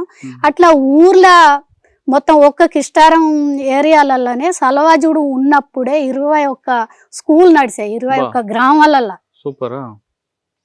వాళ్ళు చెప్పేది ఎంత, ఇంటికాడ పని చేయాలి, వచ్చి పాఠాలు చెప్పాలి గనక అక్షరం. చదువు వరకు మీరు బాగానే తీసుకున్నారు, కానీ ఆదివాసులు ఎక్కువగా మూఢాచారాలు మూఢనమ్మకాలు ఉన్నాయి. మరి వాటి మీద ఏమైనా పోరాటం చేశారా, వాళ్ళకి అవగాహన కల్పించారా? మూఢనమ్మకాలల్లో చాలా అవగాహన కల్పించాం. ఎందుకంటే ఫస్ట్ చెప్పాలంటే అది నరబల్ల అనేది ఉండే అక్కడ. దాని పూర్తిగా ఇది కరెక్ట్ కాదు, మీరు ఆలోచించాలి, ఇది ఏదో నరబల్ల చేస్తేనే మాకు పంటలు వస్తాయనే ఏ నమ్మకం ఉందో అది కరెక్ట్ కాదు అని అర్థం చేయించుకున్నాం. అది ఇప్పుడు లేదు కూడా, ఇప్పుడు మళ్ళీ పుడుతుందా ఏదో తెలియదు కానీ అయితే లేదు. ఇప్పుడు మహిళలు కానీ మగవాళ్ళు కానీ రాజకీయ చైతన్యం ఏ విధంగా తీసుకొచ్చారు? ఎంతమంది మీ జంతర్ సర్కార్ నేర్చుకొని బయటకు వచ్చి సర్పంచ్ గానో వార్డు గానో పోటీ చేశారు ఎవరైనా? జంతన్ సర్కార్లా అప్పటికి జంతన్ సర్కార్ అక్కడ మంచిగా నడిచేటప్పుడు జంతన్ సర్కార్లో ఉండి మళ్ళా సర్పంచ్ ఇట్లాంటి అక్కడ మొన్నటిదాకా అంత పెద్దగా లేదు. అయితే ఇప్పుడు అక్కడ సర్కారే లేదు గనక ఇప్పుడు చాలా మంది ఉన్నారు. జంతన్ సర్కార్లో ఓ శాఖ నడిపించిన వాళ్ళు ఇప్పుడు సర్పంచ్ అయినలు, వార్డు నంబర్లు అయిండు. మొన్న ఫోన్ చేసి చెప్పిండు నేర్చుకున్నారు అక్కడ నేర్చుకున్నారు. ఎందుకమ్మా మీరు ఆధార్ కార్డు ఎందుకు వద్దన్నారు, వ్యతిరేకించారు? ఆధార్ కార్డుని వ్యతిరేకించింది మేము కాదు, అక్కడ పలు కారణాలు ఉన్నాయి. ఆధార్ కార్డు అనేది అప్పటికే సల్వాజూడం వచ్చింది, జనం జిల్లా సెంటర్కి వెళ్ళటానికి చాలా ఇబ్బందులు. అంటే దీనికి ముఖ్య కారణము ఏంటి, అక్కడ ఉన్న వాళ్ళందరు జంతన్ సర్కార్ ఉన్న వాళ్ళందరు నక్సలైట్లే అన్నట్టు ఓ ముద్ర వేసిండ్రు గనక మరి ఆధార్ కార్డు కోసం ఎవరు పోతారు, ఎక్కడ పోవాలి? పోయిన వాళ్ళని అరెస్ట్ చేసిండ్రు. చింతగుప్పల ఒక క్యాంపు ఏర్పాటు చేసిండ్రు ఆధార్ కార్డు కోసం 2018లో. మేము పోతామన్నారు. ఇక పోవచ్చు, కేంద్ర ప్రభుత్వాన్ని తీసుకుంది కనుక వెళ్ళండి అన్నాం. మేము కిష్టారం ఏరియా నుండి మేము పంపించాం. అక్కడ నుండి 10 మంది దాకా జైలు. ఆధార్ కార్డు వచ్చిందే లేదు, 3 రోజులు అక్కడ ఉన్నారు. కానీ మీకు వద్దన్నా కొంతమంది తెలియకుండా వెళ్ళి మిమ్మల్ని మీకు కండ్లు కప్పి కూడా వెళ్ళి ఆదివాసులు. అది అట్లా కాదు. ఫస్ట్ ఆధార్ కార్డు అనేది అక్కడ మేము చెప్పింది ఏంటి, ఆధార్ కార్డు ఆదివాసులు ఏమైనా విదేశాలు పోతున్నారా? ఆధార్ కార్డు అంటే విదేశాలకు వెళ్తేనే కాదు కదా? కాదు. అవును, వెళ్ళేది లేదే, పౌరుడని గుర్తించడానికి కదా. ఇప్పటిదాకా గుర్తింపు లేదా? ఎన్నో గుర్తింపులు ఉన్నాయి, అక్కడ పుట్టి పెరిగిన వాళ్ళే ఉన్నారు కాబట్టి జనాభా తగ్గట్టు మనం 140 కోట్ల మంది భారతీయులు కాబట్టి ప్రతి ఒక్కరు ఆధార్ కార్డు తప్పనిసరి పెడుతున్నాం. ఓకే, తప్పనిసరి అంటే ఆధార్ కార్డు అంటే కేవలం విదేశాలకు వెళ్ళిన మాత్రంగా కాదు కదా, ఇక్కడ అన్నిటికీ కావాలి, ఓటుకు గానీ దేనికైనా కావాలి కదా. ఓటుకు కావాలి, అన్నిటికి కావాలనుకున్నప్పుడు ప్రభుత్వం ఏం చేయాలి, పంచాయతీ సెంటర్ ఎక్కడ ఉందో అక్కడ పోవాలి, అక్కడ పోయి ఇయ్యాలి. దానికి ఒక సెంటర్ నిర్మాణం చేయాలి. సుక్మ పోవాలంటే, కుంట పోవాలంటే ఎట్లా పోవాలి? అందుబాటులో లేదు కాబట్టి. అందుబాటులో లేదు. పోయిన వాళ్ళని కూడా పట్టుకొని జైల్లో పెట్టింది. జైల్లో పెట్టిన తర్వాత మేము ఇక ఆ జనం వాళ్ళే మీటింగ్ చేసిండ్రు, మనం ఇట్లా చేస్తున్నారు కదా, ఇక పోతే ఇట్లా అవుతుంది కదా, ఏంటి ఆధార్ కార్డు తీసుకుందామా వద్దా అంటే ఇక కొంతమంది వద్దన్నారు, కొంతమంది తీసుకున్నాం అన్నారు. తీసుకోవాలనుకున్న వారు పోయిండ్లు, తీసుకున్నారు, అరెస్ట్ అయిన్లు, జైల్లో పాలైన్లు, వచ్చిండ్లు, రకరకాల అయినాయి. మొత్తం పార్టీ అయితే బంద్ పెట్టింది లేదు, ప్రభుత్వం బంద్ పెట్టింది లేదు. అది ఆధార్ కార్డు పక్కన పెడతాం. మీరు పిల్లలకి అక్షర జ్ఞానం నేర్పారంటున్నారు కదా, ఇందులో బుల్లెట్ ద్వారా రాజ్యం వస్తుందన్నా బ్యాలెట్ ద్వారా రాజ్యం వస్తుందని నేర్పారా? ఆ పుస్తకాలల్లా నేను అదే ఇందాక కరకంగూడేది చెప్పేది, ఆ పుస్తకాలల్లా ఎక్కడు బుల్లెట్ అని లేదు. మేము నేర్పిన పుస్తకాలు దండకార్యాన సబ్ కమిటీ అని, అది ఈడీసీ అని ఒక కమిటీ ఉంటుంది, అది పుస్తకాలు తయారు చేసింది. విద్యా విభాగాన్ని, దండకార్యాన విద్యా విభాగాన్ని టీచర్లు ఉంటారు. అది ఫస్ట్ 4వ తరగతి దాకా పుస్తకాలు వచ్చినాయి. తర్వాత ఇక్కడ క్లాసు మేము బయటికి పోము, ఈయనే చదువుకుంటాం. మాకు ఏ జాబ్ వద్దు, మేము చదువుకుంటాం, అక్షర జ్ఞానం నేర్చుకుంటాం, మేము వ్యవసాయం చేసుకుంటాం అనే వాళ్ళని, మరి వాళ్ళు ఈయనే చదువుకుంటాం అంటున్నారు కదా, ఏం చేసుడు అనేదాన్ని మళ్ళా ప్రతిపాదన పెట్టాం. 6వ తరగతి దాకా పుస్తకాలు మళ్ళీ తయారైనాయి. కాకపోతే 8వ తరగతి దాకా అంటే ఇంకా 2 క్లాసుల నుండి పుస్తకాలు ఎక్కడ తెచ్చాం? ప్రభుత్వం తెచ్చిన పుస్తకాలు, సిలబసే. దాంట్లో దేవుడు ఇట్లాంటివి ఉంటాయి చూడు, ఆ పాటలు తీసేసి మిగతా పాటలు చెప్పాం. అక్కడ ఏ బుల్లెట్ లేదు, ఏ దాడి చేయండి అని లేదు, ఏం లేదు. మేము కానీ దండకారంలో ఎప్పుడైనా ఎన్నికలు జరిగితే కనీసం బుల్లెట్ సౌండ్ లేకుండా మాత్రం ఎప్పుడు ప్రసాదం జరగలేదు. ఎందుకు? మీరే బాక్సులు ఎత్తుకెళ్ళిపోవడం ఇవన్నీ చేస్తుంటారు. అంటే అది పార్టీ తీసుకున్నది నిర్ణయం గనక అది మేమే చేసామని కాదు.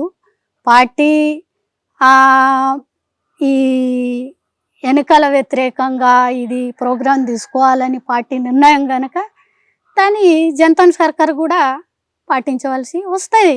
కానీ జనతా సర్కార్ నిర్ణయాలు కొన్ని ప్రజాస్వామిక బద్ధంగా కనిపిస్తున్నాయి, కొన్ని వ్యతిరేకించవచ్చు, కాదనట్లేదు. పార్టీ మావోయిస్ట్ పార్టీ పూర్తిగా సాయుధ పోరాటం అంటుంది. మరి ఇద్దరి మధ్యన కొంచెం గ్యాప్ వస్తుంది. ఆ గ్యాప్ని ఎప్పుడైనా తప్పు అని వాళ్ళని కానీ లేదా రైట్ అని మీరండం కానీ జరిగిందేమన్నా వాదోపాదాలు? వాదాలు అంటే దీంట్లో మేము కింద పనిచేసేటోళ్ళము, అంటే ఏం పెద్ద వాదన మేము చేయలేదు. పార్టీ మొత్తమే సాయుధ పోరాటం అంటే తుపాకుతోటి రోజు దాడే చేద్దామని ఏం లేదు, ఎక్కడ రాసలేదు కానీ జరిగేవి కదా. అయితే కొన్ని 2016 వరకు దండకారణ్యంలో కాల్పులే జరిగేవి. కాల్పులు జరిగినాయి. ఆ కాల్పులు ఎలాంటి? పోలీసు వాళ్ళు వచ్చి దండకారణ్యం అడవిలో మావోయిస్టులు ఉన్న దగ్గర వచ్చి దాడి చేసేటప్పుడు, ప్రతి దాడి చేసినప్పుడు ఎక్కువ దాడులు జరిగినాయా, లేకుంటే పోలీస్ క్యాంపులలో పోయి దాడి చేసినాయి ఎన్ని అయ్యి లెక్క పెడితే క్యాంపుల్లో కూడా జరిగే. ఇప్పుడు కోరాపుట్ దగ్గర ఉంది, రాయగడ ఉంది, అది చాలా తక్కువ. దాంట్లో 76 మంది ఒక దగ్గర చనిపోతారు. 76 మంది చనిపోయింది ఇక్కడ జౌరుగుండలలోనే. వాళ్ళు ఎక్కడ మనిషి చనిపోయారా లేదా అన్నది ఒకటి. రెండోది దర్బాంగా ఒక ఘాట్ ఉంటుంది, దర్బా ఘాట్, అక్కడ వీసీ శుక్లా వీళ్ళందరూ చనిపోతారు. అదేవిధంగా పార్టీ కూడా విపరీత నష్టాలు జరిగాయి. బసవరాజు లాంటి చనిపోవడం కానీ, బసవరాజు చుట్టూ ఉన్న వాళ్ళు చనిపోవడం కానీ, చాలా మంది ఇప్పుడు మన ఇక్కడున్న ప్లేస్ ఆయన కూడా అందులో చనిపోయారు. ఇవన్నీ మరి నష్టం కదా? నష్టమని ఇక నష్టం కాదని, వాళ్ళు మనుషులే మనం మనుషులం కదా, మన మధ్యన రక్తపాతాలు ఎందుకు? రక్తపాతాలు చేసింది మావోయిస్టులే కాదు, ఫస్ట్ సృష్టించింది ప్రభుత్వమే. సంపటం మొదలు పెట్టింది ప్రభుత్వమే, క్యాంపులు పెట్టింది ప్రభుత్వమే, దాడులు చేసింది ఫస్ట్ ప్రభుత్వం. దానికి మేం చేసింది, మా పార్టీ చేసింది ప్రతి దాడే గనక. యుద్ధం అనేది పక్క దేశాలతో వస్తే తప్ప మనలో మనకు రాదు కదా యుద్ధం అనేది. యుద్ధం అనేది రాదు, మేము కావాలని చేసింది లేదు. సరే, మీ పిల్లలకి మీరు నేర్పిన స్కూల్లో పిల్లలకి భారతదేశానికి శత్రు దేశం ఏమి నేర్పారు? భారతదేశం శత్రు దేశం అని కానీ ఇంకొక భారతదేశానికి శత్రు దేశం ఏ దేశం అని నేర్పారు? మేము అప్పటికే పక్క దేశాలు కూడా ఇవి శత్రు అది మిత్రు అని కాదు. మేము చెప్పింది ఏంటి, ఏ దేశంలో శత్రుత్వం ఉన్నా కూడా మేము చెప్పేది, మేము ఆ పాఠాలల్లో కానీ మా ఆ జనతా సర్కార్ల విధాన కార్యక్రమంలో రాసింది కూడా పక్క దేశాలతోటి మనం కలిసి కట్టుగా చేయాలి. అక్కడ ఏమైనా సమస్య ఉంటే మేము వాటితోటి మనం కానీ పక్క పరిష్కరిస్తామని ఇట్లా దేశాలతో ఉంటుంది కలిసి కానీ పనిచేయాలని చెప్పడం మంచిదే. కానీ పక్క దేశాలు మనం కవ్వించి మన మీద దాడులు చేసి మనల్ని చంపుతున్నప్పుడు మనం ఇంకా కలిసిమెలిసి పనిచేయాలా? మన మీద దాడి చేసింది ఎట్లాంటి దాడి ఏంటి దాన్ని ఇప్పుడు కాశ్మీర్ పరిశీలించి వ్యవహారం వాళ్ళతోటి ఇప్పుడు మోదీ చేసింది కూడా గదే కదా. ఏమన్నా ఇక్కడ వాళ్ళు దాడి చేసిందని వీడు దాడి చేస్తే అక్కడికి సరిపోయిందా? ఉమ్. పోలేదే. మళ్ళెందుకు ఇక్కడక్కడ వాళ్ళు మళ్ళా మేము మళ్ళా మంచిగా ఉండాలి, దాడి బంద్ చేయాలని చేస్తున్నాం కదా. మరి అదే కదా, సరే. అది ముందు చేయక ముందే ఓకే, చేస్తే ఆ దాడి అయిపోయేది గురించి కదా. పక్కన పెడదాం. ఇక వ్యవసాయంలో ఆధునిక పద్ధతులు చాలా వచ్చాయి. కమర్షియల్ పంటలు వచ్చాయి. నీరు 2 పంటలు అంటే నీళ్ళు లేవు. ఉన్న దాంట్లోనే రకరకాల పంటలు వచ్చాయి. అదొకటి మీరే నేర్పారా? నెంబర్ 2, దళారుల వ్యవస్థ. వాళ్ళు పండించిన పంటని అడ్డంగా దోచుకునేది బ్రోకర్లు. వాళ్ళను ఏం మార్పు తీసుకొచ్చారా? అటువంటి దళారులు ఎవరు తరిమి కొట్టారు? అక్కడ చెప్పాలంటే పంటల ముఖ్యంగా వరి జొన్న పండించే దగ్గర ఒడ్లు చల్లాలని చెప్పాం. ఒడ్లు పండించేది వచ్చింది. తర్వాత నాట్లు వేయమని చెప్పాం. ఇప్పుడు నాట్లు వేసి పండించేది కూడా మెజారిటీగా వచ్చేసింది. ఇంకా కొంత అది కూడా మార్పు తెచ్చేది ఉండి దాళ్ళు మొదలైనవి. తర్వాత ఇక్కడ ఒడ్లు కానీ ప్రతి ఒక్కటి రేట్లు మేము అక్కడ చేసేది. ఊర్లో జనం వాళ్ళు కొనే రేటు వేరే, దళారులకి అమ్మే రేటు వేరే. ఇట్లా మేము రేట్లు, మార్కెట్ రేటు, తర్వాత వీళ్ళు దళారు వాళ్ళు ఎంత రేటుకి తీసుకుంటున్నారు, వాళ్ళకి ఎంత లాభం వస్తుంది అనేది కూడా వాళ్ళతోటి కూడా. అంటే దళారులు అంటే పెద్ద దళారులు ఎవరు వెళ్ళేది కాదు. మన తెలంగాణ నుండి కొంత సావుకారు లాంటి వాళ్ళు. ఎందుకంటే జగదల్పూర్ నుంచి కూడా వచ్చేవారు కదా చాలా మంది. లేదు, చాలా తక్కువ. ఇప్పుడు సొసైటీ ఇవన్నీ మరి దళారులకే ఇస్తే ఎట్లా అనేది సొసైటీలో కూడా ఆ ప్రభుత్వం తీసుకోవాలి అనేది కూడా మేము. సరే, మీరు దాదాపు 40 సంవత్సరాలు దండకారణ్యంలో జనతా సర్కార్, అంటే మీరు జనతా సర్కార్ ముందు నుంచి పార్టీ ఉంది, మీది ఒక 20 సంవత్సరాలు అనుకుందాం. ఇంత జరిగిన తర్వాత కూడా 2025లో మరి అంటే దండకారణ్ బాగా బస్తర్లో లోపలికి వెళ్ళి అబూజమండ ప్రాంతంలోకి వెళ్ళి రూపాయి కాయిన్ 10 రూపాయల నోటు చూపిస్తే ఆదివాసికి రూపాయి కాయినే కావాలంటాడు. ఎందుకు రూపాయి కాయిన్ అంటే అన్న అక్కడ అదే మార్పు రావాలి కదా. రూపాయి ఇస్తేనే మేము చేస్తామని కాదు, అక్కడ ఎంతో ఇబ్బందులు చేసిన వాళ్ళని. మరి ఇంత ప్రజల్లో ఆదరణ వచ్చాక క్రమేపీ ఎందుకు తగ్గిపోయింది జనతా సర్కార్ మీద ప్రజలకి నమ్మకం? జనతా సర్కార్ మీద ప్రజలకి నమ్మకం తగ్గిపోయింది అనేది కాదు అక్కడ చెప్పవలసింది. నమ్మకం తగ్గిపోయిందంటే అక్కడ క్యాంపులు లేకుండా నమ్మకం తగ్గిపోయిందంటే ఓకే, దానికి తప్పులు చేయలేదు, తప్పులు లేవు, పని చేసేటప్పుడు ఎన్నో రకాల మంచి చేసేది ఉంటది. ఒక తప్పు చెప్పండి, ఏం చేశారు అంటే ఏం చేశారంటే దానికి నిజంగా మనం అక్కడ తప్పు చేసామంటే 10 మందిని తీసుకెళ్ళి ఒక చెరువు పోయించాలి. ఒకళ్ళ తర్వాత వస్తారు, ఒకళ్ళ కొంతమంది ముందు వస్తారు, కొంతమంది తర్వాత వస్తారు. వాళ్ళ దగ్గర నువ్వు ఇక చేయించే టైంలో నువ్వెందుకు వెనకొచ్చావు అని గట్టిగా చెప్పటం కూడా ఇట్లాంటివి జరిగినాయి. లేదంటే ఎక్కడన్నా తీర్మానం వాళ్ళు గొడవ పడ్డా దగ్గర వాళ్ళని 2 కుటుంబాలని అర్థం చేయించుకుంటా వాళ్ళది నీది తప్పు, ఇది నీది తప్పు, ఇది అని చెప్పే దగ్గర ఒక్కళ్ళని కొట్టడం, ఇట్లాంటి చిన్న చిన్న తప్పులు జరిగినాయి. జరగలేదని నేను చెప్పాను. కానీ ఇక్కడ వచ్చేసరికి జనతా సర్కార్ మీద జనము వాళ్ళ ఏమంటాం అభిప్రాయం కోల్పోయినరు అనేది అది కరెక్ట్ కాదు. కాదమ్మా, నీకు బాగా గుర్తుండిపోయి మంచి సంఘటన చెప్పండి. దేంట్లో ఇప్పుడు కూడా జనతా సర్కారులో ఒక మనసుకు కొన్ని సంఘటన ఉంటాయి కదా, ఒక పంచాయతీలోనో, ఒక వ్యవసాయంలోనో, పిల్లలు చదువు చెప్పడంలోనో, మీకు ఉన్న అన్ని శాఖల్లో మీకు మనసుకి బాగా గుర్తుండిపోయి ఇంకా జీవితాంతం ఆ విషయం చెప్తే అది గుర్తు రావాలి. వ్యవసాయంలో చెప్పాలంటే నాటేసేది మీరు ఇప్పుడు కూడా పోతే ఒక చెరువు ఉంది, కిస్టారా నుండి పోతే దుబ్మార్క్ అని క్యాంపు కూడా ఉంది. నాటేసేది నేర్పాలంటే వాళ్ళ పొలాలల్లా మేము నేర్పాలంటే వాళ్ళు విన్నట్లేదు. ఏం చెయ్యాలి? ఆ చెరువు వెనకాల 4 ఎకరాల పొలం మేము తయారు చేసి అక్కడ నాటేసుడు నేర్పాం మేము. నాటు పోసుడు ఎట్లా, అది పెరిగాక నాటు వేసుడు ఎట్లా, మళ్ళు కట్టుడు ఎట్లా, నీళ్లు పెట్టుడు.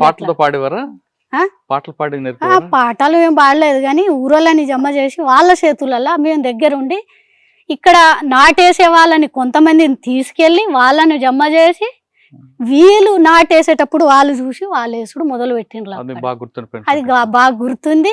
తర్వాత నేను పోయినా కూడా మేము ఎప్పుడు 2024 ఆ ఊరికి పోయిన క్యాంప్ వచ్చే టైంలో రేపు క్యాంప్ వస్తుందంటే ఇవాళ ఆ ఊరికి మీటింగ్ చేశాను, మీ ఊర్లో రేపు 12 గంటల క్యాంప్ వస్తుందంటే బిడ్డ నీవు ఇంత ఇవన్నీ మాకు నేర్పావు, ఎటు పోతావు బిడ్డ అని అడిగిండు.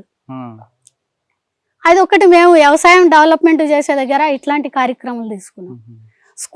స్కూల్ అన్నప్పుడు టీచర్లు చెప్పటమే కాదు కదా, అక్కడ పోయి మేము కూడా ఒక పద్ధతులు ఎట్లా ఉండాలి, ఎట్లా నేర్చుకోవాలి, మనం ఎట్లా గౌరవించాలి పెద్దోళ్ళని అనే దగ్గర నుండి మొదలుపెట్టి ఊర్లో అన్నిటికంటే గుర్తుండేది ఏంటి అంటే 2024 ఎట్లయినా 25లో జంతన సర్కార్ ఇక్కడ ఉండదు, క్యాంపులు అన్నిటికీ వచ్చేస్తాయి. అంటే మొత్తం 4 ఆశ్రమాలు ఉంటాయి.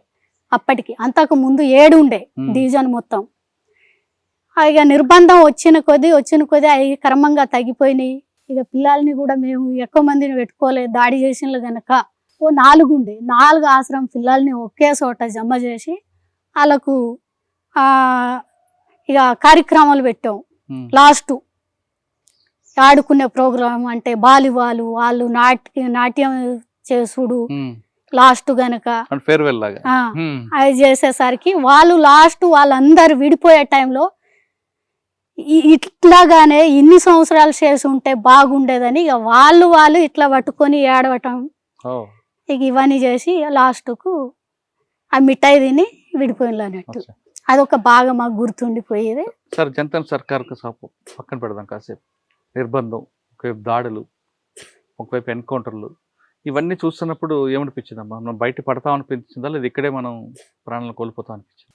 నిర్బంధం అనేది ఇక నేను అంతకుముందు అదేది జనజాగరం ఇదని చెప్పిండ్రు నాకు తెలియదు. అయితే నాకు నిర్బంధం ఎదురైంది అనేది ఇక్కడ సల్వాజూడెం వచ్చినాకనే.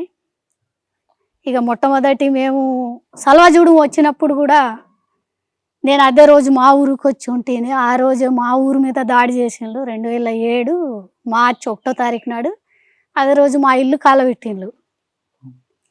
అప్పటి నుండి దాడి అనేది మొదలైంది. ఇక అప్పుడప్పుడు మధ్యలో దాడి జరిగేది, ఇవన్నీ చూసాం. జనాన్ని చంపింది ఇవన్నీ చూసాం, ఇల్లు కాలబెట్టిందని చూసాం. కానీ ఏ రోజు నేను చనిపోతా ఇక్కడ బతకలేను అనేది అయితే నాకైతే ఏ రోజులా రాలేదు. కుటుంబం కూడా నువ్వు రావాలి అక్కడ ఎందుకున్నావని ఏ రోజు అనలేదు నన్ను, నేను కూడా రావాలని అనలేదు. లాస్ట్ కర్రెగుట్ట దాడి అప్పుడు కూడా కర్రెగుట్ట నుండి ఆ దాడి నుండి కిందికి దిగి అప్పుడు మేము పశ్చిమ బస్తాల్లో పోయినా, అక్కడ కూడా 8 సార్లు తప్పించుకున్నాం, 3 సార్లు ఫైరింగ్ అయింది. 4 కామ్రేడ్స్ అమరులైన్లు, 8 మంది గాయపడ్డారు. దండకారణలు సుదీర్ఘ ప్రయాణంలో కర్రెగుట్టలో ఆపరేషన్లు ఇవన్నీ కాకుండా గంగమ్మ సోనుగా మారిన తర్వాత మీ వివాహం ఎవరు పార్టీ నిర్ణయించిందా, చందర్ నిర్ణయించారు? చందర్ కాదు, సోని కాదు, పార్టీ. అయితే చందర్ ప్రపోజల్ చేసిండు, పార్టీ నన్ను అడిగింది. తర్వాత నేను దీంట్లో చెప్పదలసింది ఏంటంటే, నేను ఇంటికాడ ఉన్నప్పుడే మహిళా సంఘాలలో పనిచేశాను.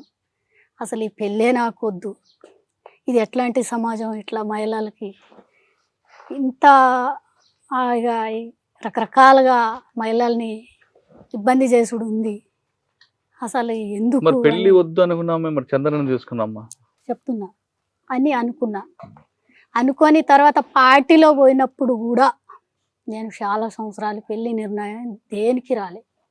చందన్ని చేసుకుంటానని కూడా నేను ఏ రోజు అనుకోలే, వేరే వాడిని చేసుకుంటానని కూడా అనుకోలే.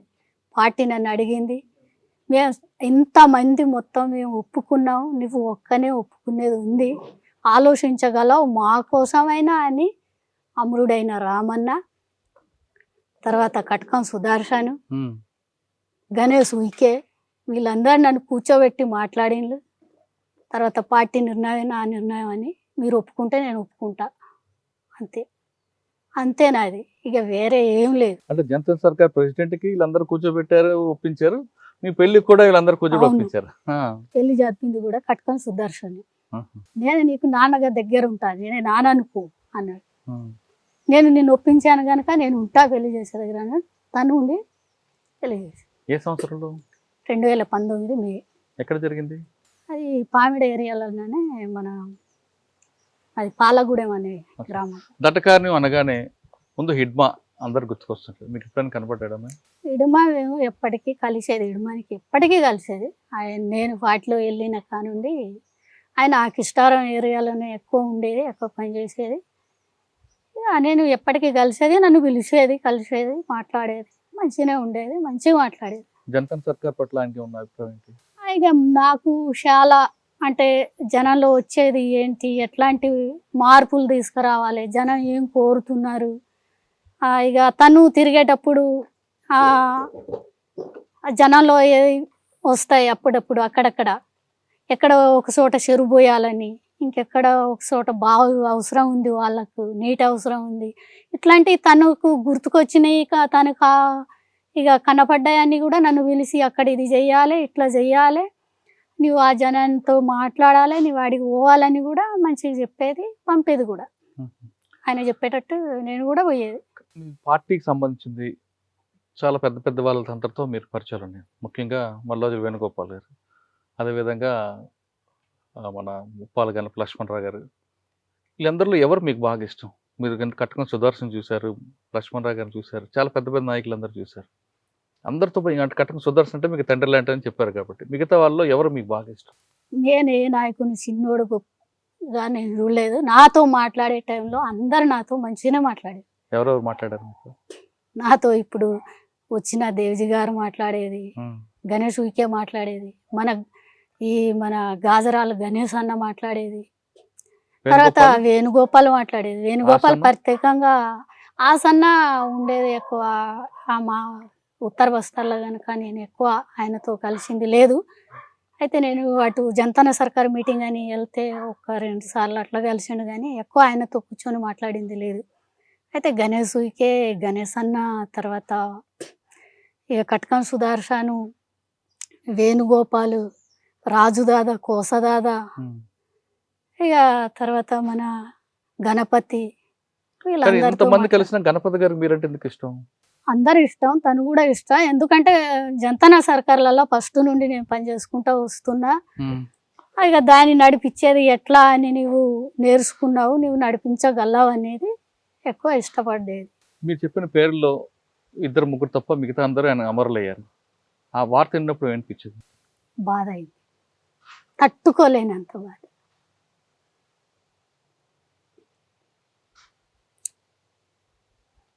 మీకు పెళ్లి చేసిన కట్టుకుని సుదర్శన్ చెప్పినప్పుడు చాలా రోజు బాధపడ్డా. సంవత్సరం పట్టింది కోలుకోవడానికి. ఇటువైపు బాగా యువకుడైన హిడ్మా చనిపోయినప్పుడు, ఇప్పటికి కూడా కోలుకోలేదు. రాజు దాదా, కోసాదాదా చనిపోయినప్పుడు, అదంతా అందుకనే నేను ఇట్లా అయిపోయినా. ఒకవైపు జబ్బు, ఇంకొక వైపు ఈ అమరుల త్యాగాలు, ఇవన్నీ చూస్తే ఇప్పుడు కూడా అసలు నేను అడవిలో ఉన్నప్పుడు కూడా అంత అక్కడ ఈ 2005 అంటే 2025 నుండి తిన్నది దొరకంది తక్కువ, తినలేదు అనుకోవాలి. కానీ ఇప్పుడు ఇక్కడ వచ్చినాక జనం పెట్టిండ్రు, మనకు తెలిసిన వాళ్ళు అంత అన్నం పెట్టిండ్రు, కానీ తినేది తక్కువ. ఎందుకంటే ఇంతమంది నాయకులను మేము కోల్పోతున్నాం. మీరందరూ రక్త సంబంధం కన్నా వర్గ సంబంధం గొప్పదని వెళ్ళారు. అవును. అవునా? అవును. కానీ ఆ వర్గానికి దూరం అవుతున్నప్పుడు ఏమనిపించింది? అది బాధ ఉంటుందన్న. నేను వచ్చేటప్పుడు నేను అసలే ఏ రోజు కూడా నేను బయటికి పోతా, ఇంటికి పోతా, ఇట్లా బతుకుతానని ఊహించలేదు కూడా. నేను ఇప్పుడే చెప్పాను కదా, మా కుటుంబం కూడా నన్ను ఒత్తిడి చేయలేదు ఏ రోజు కూడా. నీవు ఏ నమ్మకంతో పోయినావో ఆ నమ్మకంతో జనం కోసం పనిచేయి అని చెప్పిండు. అదే ఆ ప్రకారం నేను కూడా ఉన్నా. మళ్ళీ నేను తెలంగాణకి బదిలీ అయ్యి వచ్చాను, నేను ఇటు ట్రాన్స్ఫర్ అయ్యి వచ్చాను. అప్పటికే నాకు హెల్త్ బాగలేదు, నడవటానికి ఇబ్బంది. నేను నడవాలన్నా కూడా చాలా ఇబ్బంది. వెప్పన్ తీసుకోవటానికి కానీ ఇవన్నీ తీసుకోవటం కానీ ఇబ్బంది. ఇక్కడికి వచ్చేసరికి జ్వరం అని నేను ఎప్పటికీ జ్వరం మందులే తినేది, కానీ నాకు లివర్ ప్రాబ్లం వచ్చిందని తెలియదు. ఇక్కడికి వచ్చాక పరీక్షలు చేయించినాక లివర్లో ప్రాబ్లం వచ్చింది. అది ఎంత మేరకు ఉందని తెలియదు. అయితే బయటికే పంపాలి, లేదంటే కష్టం అనేసరికి అప్పుడు ఇక్కడ కమిటీ నువ్వే ఆలోచించు. ఇక్కడ ఈ ఎప్పుడు పరిస్థితి పట్టుకున్నారమ్మా? ఏ సంవత్సరం నేను 2012లో పట్టుకున్నాను. నేర్చుకున్నారా? ఉమ్. పట్టుకోవడం నేర్చుకున్నారా? నేర్చుకున్నా. ఎవరి మీద కాల్చారు? ఎవరి మీద కాదు, మేము అప్పుడు కర్రెగుట్ట నుండి పశ్చిమ బస్తర్ పోయిన టైంలో అక్కడ ఏకేపోటి శవాన్ని ఉండే నాకు. అక్కడ పశ్చిమ బస్తర్ ఫస్ట్ దాడి జరిగినప్పుడు నాకు ఏం అర్థం కాలేదు. ఓ పెద్ద అవి ఇక తుప్పలు ఉన్నాయి కనుక ఎక్కడి నుండి ఎవరు కాల్స్తున్నారు అనేది కూడా తెలియదు. నేను లాస్ట్ బయటకు వచ్చాను. చనిపోయింది అనుకున్నారు చాలామంది. ఆ తర్వాత ఇక లొల్లి చేసేసరికి ఇటు అన్నోళ్ళు ఉన్నారు, ఇటు పోలీసు వాళ్ళు ఉన్నారని అట్లా వచ్చేసాను. తర్వాత సెకండ్ మేము జూలై 8 తారీఖున 26వ తారీఖు నాడు మేము మళ్ళీ దక్షిణకి వచ్చేటప్పుడు మా మీద దాడి జరిగింది. అప్పుడు నేను ఇక అక్కడ ఎక్కువ మేము ఫైరింగ్ చేయలేదు, 3-4 తూటాలు ఫైరింగ్ చేసి వెనక్కి వచ్చేసాం అంతే. అడవిలో మీకు బాగా గుర్తుండిపోయిన సంఘటన ఇంకోటి ఉంది, మామిడి చెట్లు నాటడం. అదే ఆ ఫలాలు కూడా మీరు తినడం. ఒకసారి ఆ సంఘటన చెప్పండి.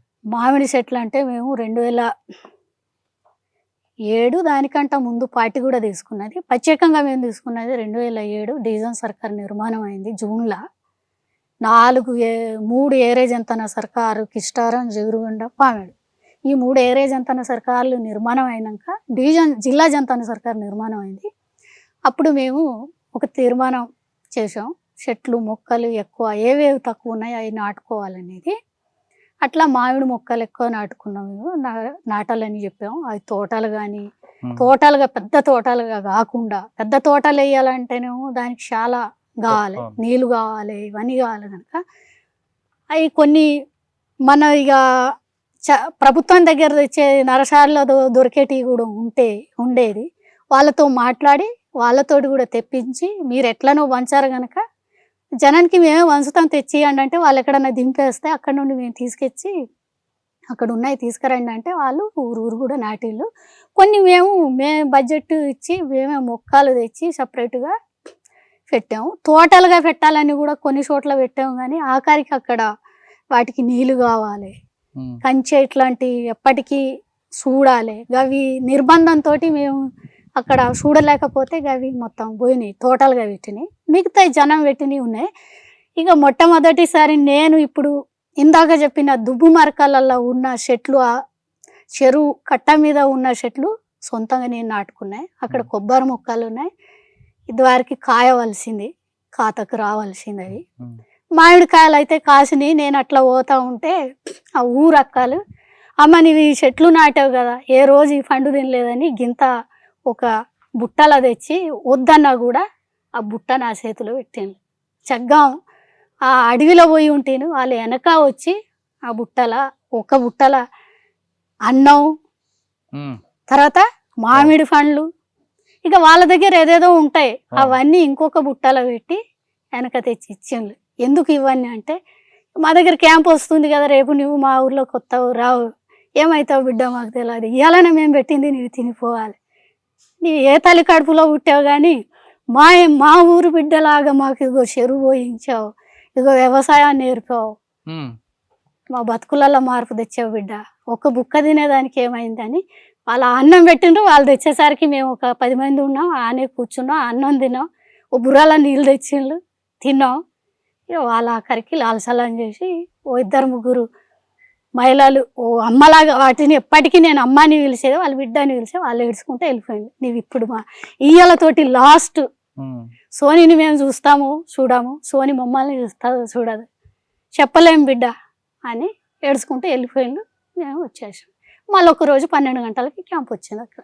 కదమ్మా, ఒకప్పుడు ప్రేమతో అన్నం పెట్టే వాళ్ళందరూ కూడా క్రమేపు భయంతో పెట్టాల్సిన పరిస్థితి ఎందుకు వచ్చింది? భయం లేదన్నయ్య, అక్కడ చాలా మంది ఇదే చెప్తున్నారు, భయంతో పెట్టిండ్లు అంటారు, కానీ భయం కాదు అది, భయం పుట్టించింది ప్రభుత్వమే. భయం అంటే ఇప్పుడు కూడా చాలా మందిని మొన్నటిదాకా అన్ని క్యాంపులు ఉన్నా ఇల్మాలని కాపాడింది ఎవరు? పబ్లిక్ ప్రజలే కదా. ప్రజలే కదా. అంతసేపు అన్ని క్యాంపులు ఉన్నా కూడా ఇడుమాలని దొరకబట్టలేదే అక్కడ. బయటకు వచ్చారు ఇక్కడ దొరికింది. అవును, చాలా మంది బయటకు వచ్చినాక అరెస్ట్ కావటం కానీ చనిపోవటం కానీ జరిగింది. అక్కడ ఉన్నప్పుడు అన్ని దాడులు జరిగినా ఏ ఇంట్లోనో ఎక్కడనో ఆ గడ్డి మేట్లలోనో ఇంకెక్కడనో దాచిపెట్టి 3-4 రోజులు వారం రోజులు దాచిపెట్టింది ఉంది. మరి కాదమ్మా, ఒకవైపు పైన డ్రోన్లు కింద పోలీసులు ఇన్ని తిరుగుతున్నా మీరు ఎలా దాక్కునేవారు? ఇక అది అక్కడ ఉన్నప్పుడు ఆ సిచ్యువేషన్ అది వేరే ఉంటది. దాక్కోవటం ఎట్లా ఏం చేసుడు అనేది. ఒక ప్రాంతం నుంచి ఒక ప్రాంతంకి వెళ్ళాలంటే దాదాపు 15-20 కిలోమీటర్లు ఉంటాయి. ఎన్ని రోజులు పట్టేదమ్మా? మామూలు 1 కిలోమీటర్ నడడానికే మా కాళ్ళు నొప్పి పెడుతుంటాయి. పోవచ్చు, ఒక రోజు అంత పోతే పోవచ్చు. అది ఎండనా వాననా దాన్ని బట్టి ఉంటది నడక. కష్టపడాలి. దేనికైనా తెగించిపోతున్నాం గనక ఆ నొప్పి అనేది కానీ బాధ అనేది కానీ ఉండదు. ఉన్నా కూడా సాధించగలం. మీరు అనుకున్న లక్ష్యం నెరవేరిందా అసలు?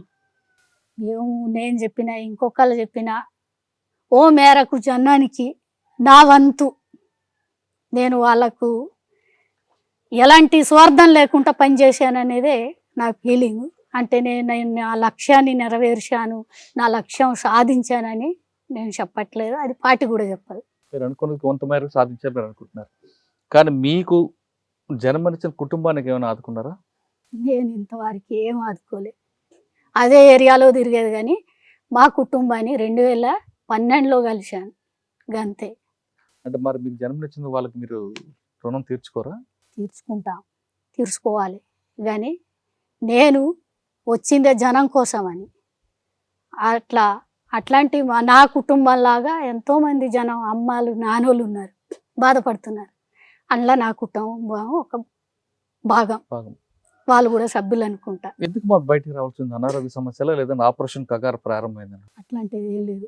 లాస్ట్ చివరి దాకా కూడా నేను ఇప్పుడు ఈ లివారీ సమస్య వచ్చింది, ఇన్ఫెక్షన్ అయిందని డాక్టర్ చెప్పేదాకా కూడా నేను మందులు తిని నాకు అక్కడే నయం అవుతుందేమో, నాకు మందులు తెప్పించండి అని నేను వాదించేదాన్ని. ఇక్కడ తెలంగాణకు వచ్చినప్పుడు కూడా బయటికి రాకముందు 2-3 రోజులు తర్వాత నువ్వే ఆలోచించాలని పార్టీ చెప్పింది. దామోదారు కూడా చెప్పింది, నువ్వు ఆలోచించాలి.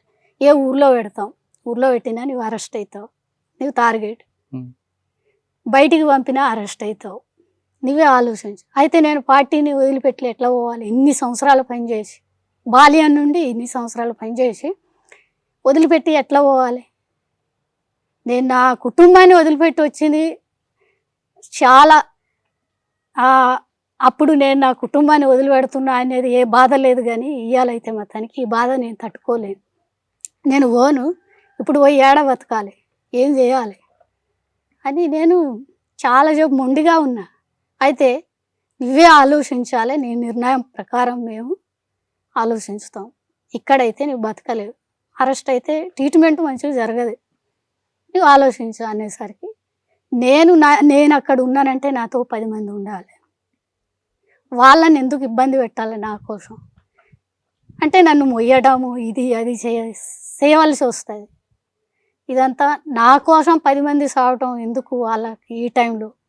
అదేదో ఇక్కడ దాడి జరగదని కాదు, ఇక్కడ కూడా రేపు దాడి జరుగుతుంది. నా కోసం వాళ్ళని బాధ పెట్టొద్దు, సరే పార్టీ అనుకున్నట్టు నేను పోతా అని ఆఖరి నిర్ణయం తీసుకొని నేను చెప్పేసరికి నేను ఏ రోజు చెప్పానో అదే రోజు ఏపీడి పెట్టి పంపించింది. లేటు కూడా చేయలే. ఈమె మళ్ళీ తర్వాత బోన్ అంటది. ఎక్కడ పెట్టారు ఏపీటీ మీకు? అది నాకు తెలియదు, ఎక్కడ అనేది కూడా తెలియదు. అడవిలోంచి బయటికి రావడానికి ఎన్ని గంటలు పట్టింది? నాకు అప్పటికి నేను గడియారం ఇవన్నీ ఇచ్చి వచ్చేసాను.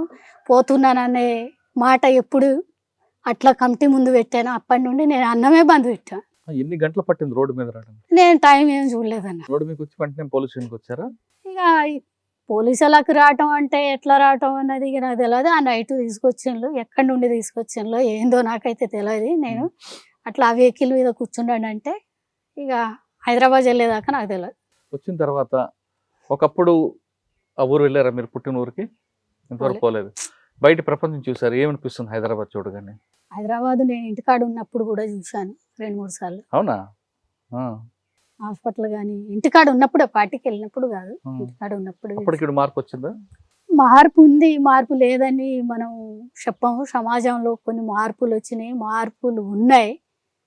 కాకపోతే ఇంకా పేదవాళ్ళు కూడా ఉన్నారు దాంట్లో. ఉంటారు, అది ఇప్పుడు ఉంటారు కాదమ్మా. పార్టీ ప్రజలు దూరం అవడానికి ముఖ్యంగా వాళ్ళు ఎంచుకున్న లైన్ అనేది కరెక్ట్ కాదు, అది ఎప్పుడుదో లైన్, ఇప్పుడు ఇంకా అదే ఉంటున్నారు కాబట్టి దూరం పెరిగింది అంటారు. మీరేమంటారు? నేను అది ఇప్పటిదాకా పై కమిటీ వాళ్ళు చెప్తున్నారు, నేను దాంట్లో పోలేదు, నేను చెప్పను కూడా. అది నా పరిధి కాదు, నా జనతా సర్కార్ పరిధి కనుక నేను ఇది చెప్తా కానీ గడిపోదు. సరే, చివరిగా చెప్పండి. జనతా సర్కార్లో మహిళలందరికీ ఒక దగ్గర తీసుకొచ్చి వాళ్ళలో రాజకీయ చైతన్యం కల్పించడం కానీ వాళ్ళ కాళ్ళ మీద వాళ్ళు నిలబడ్డ విధంగా తయారు చేశారు.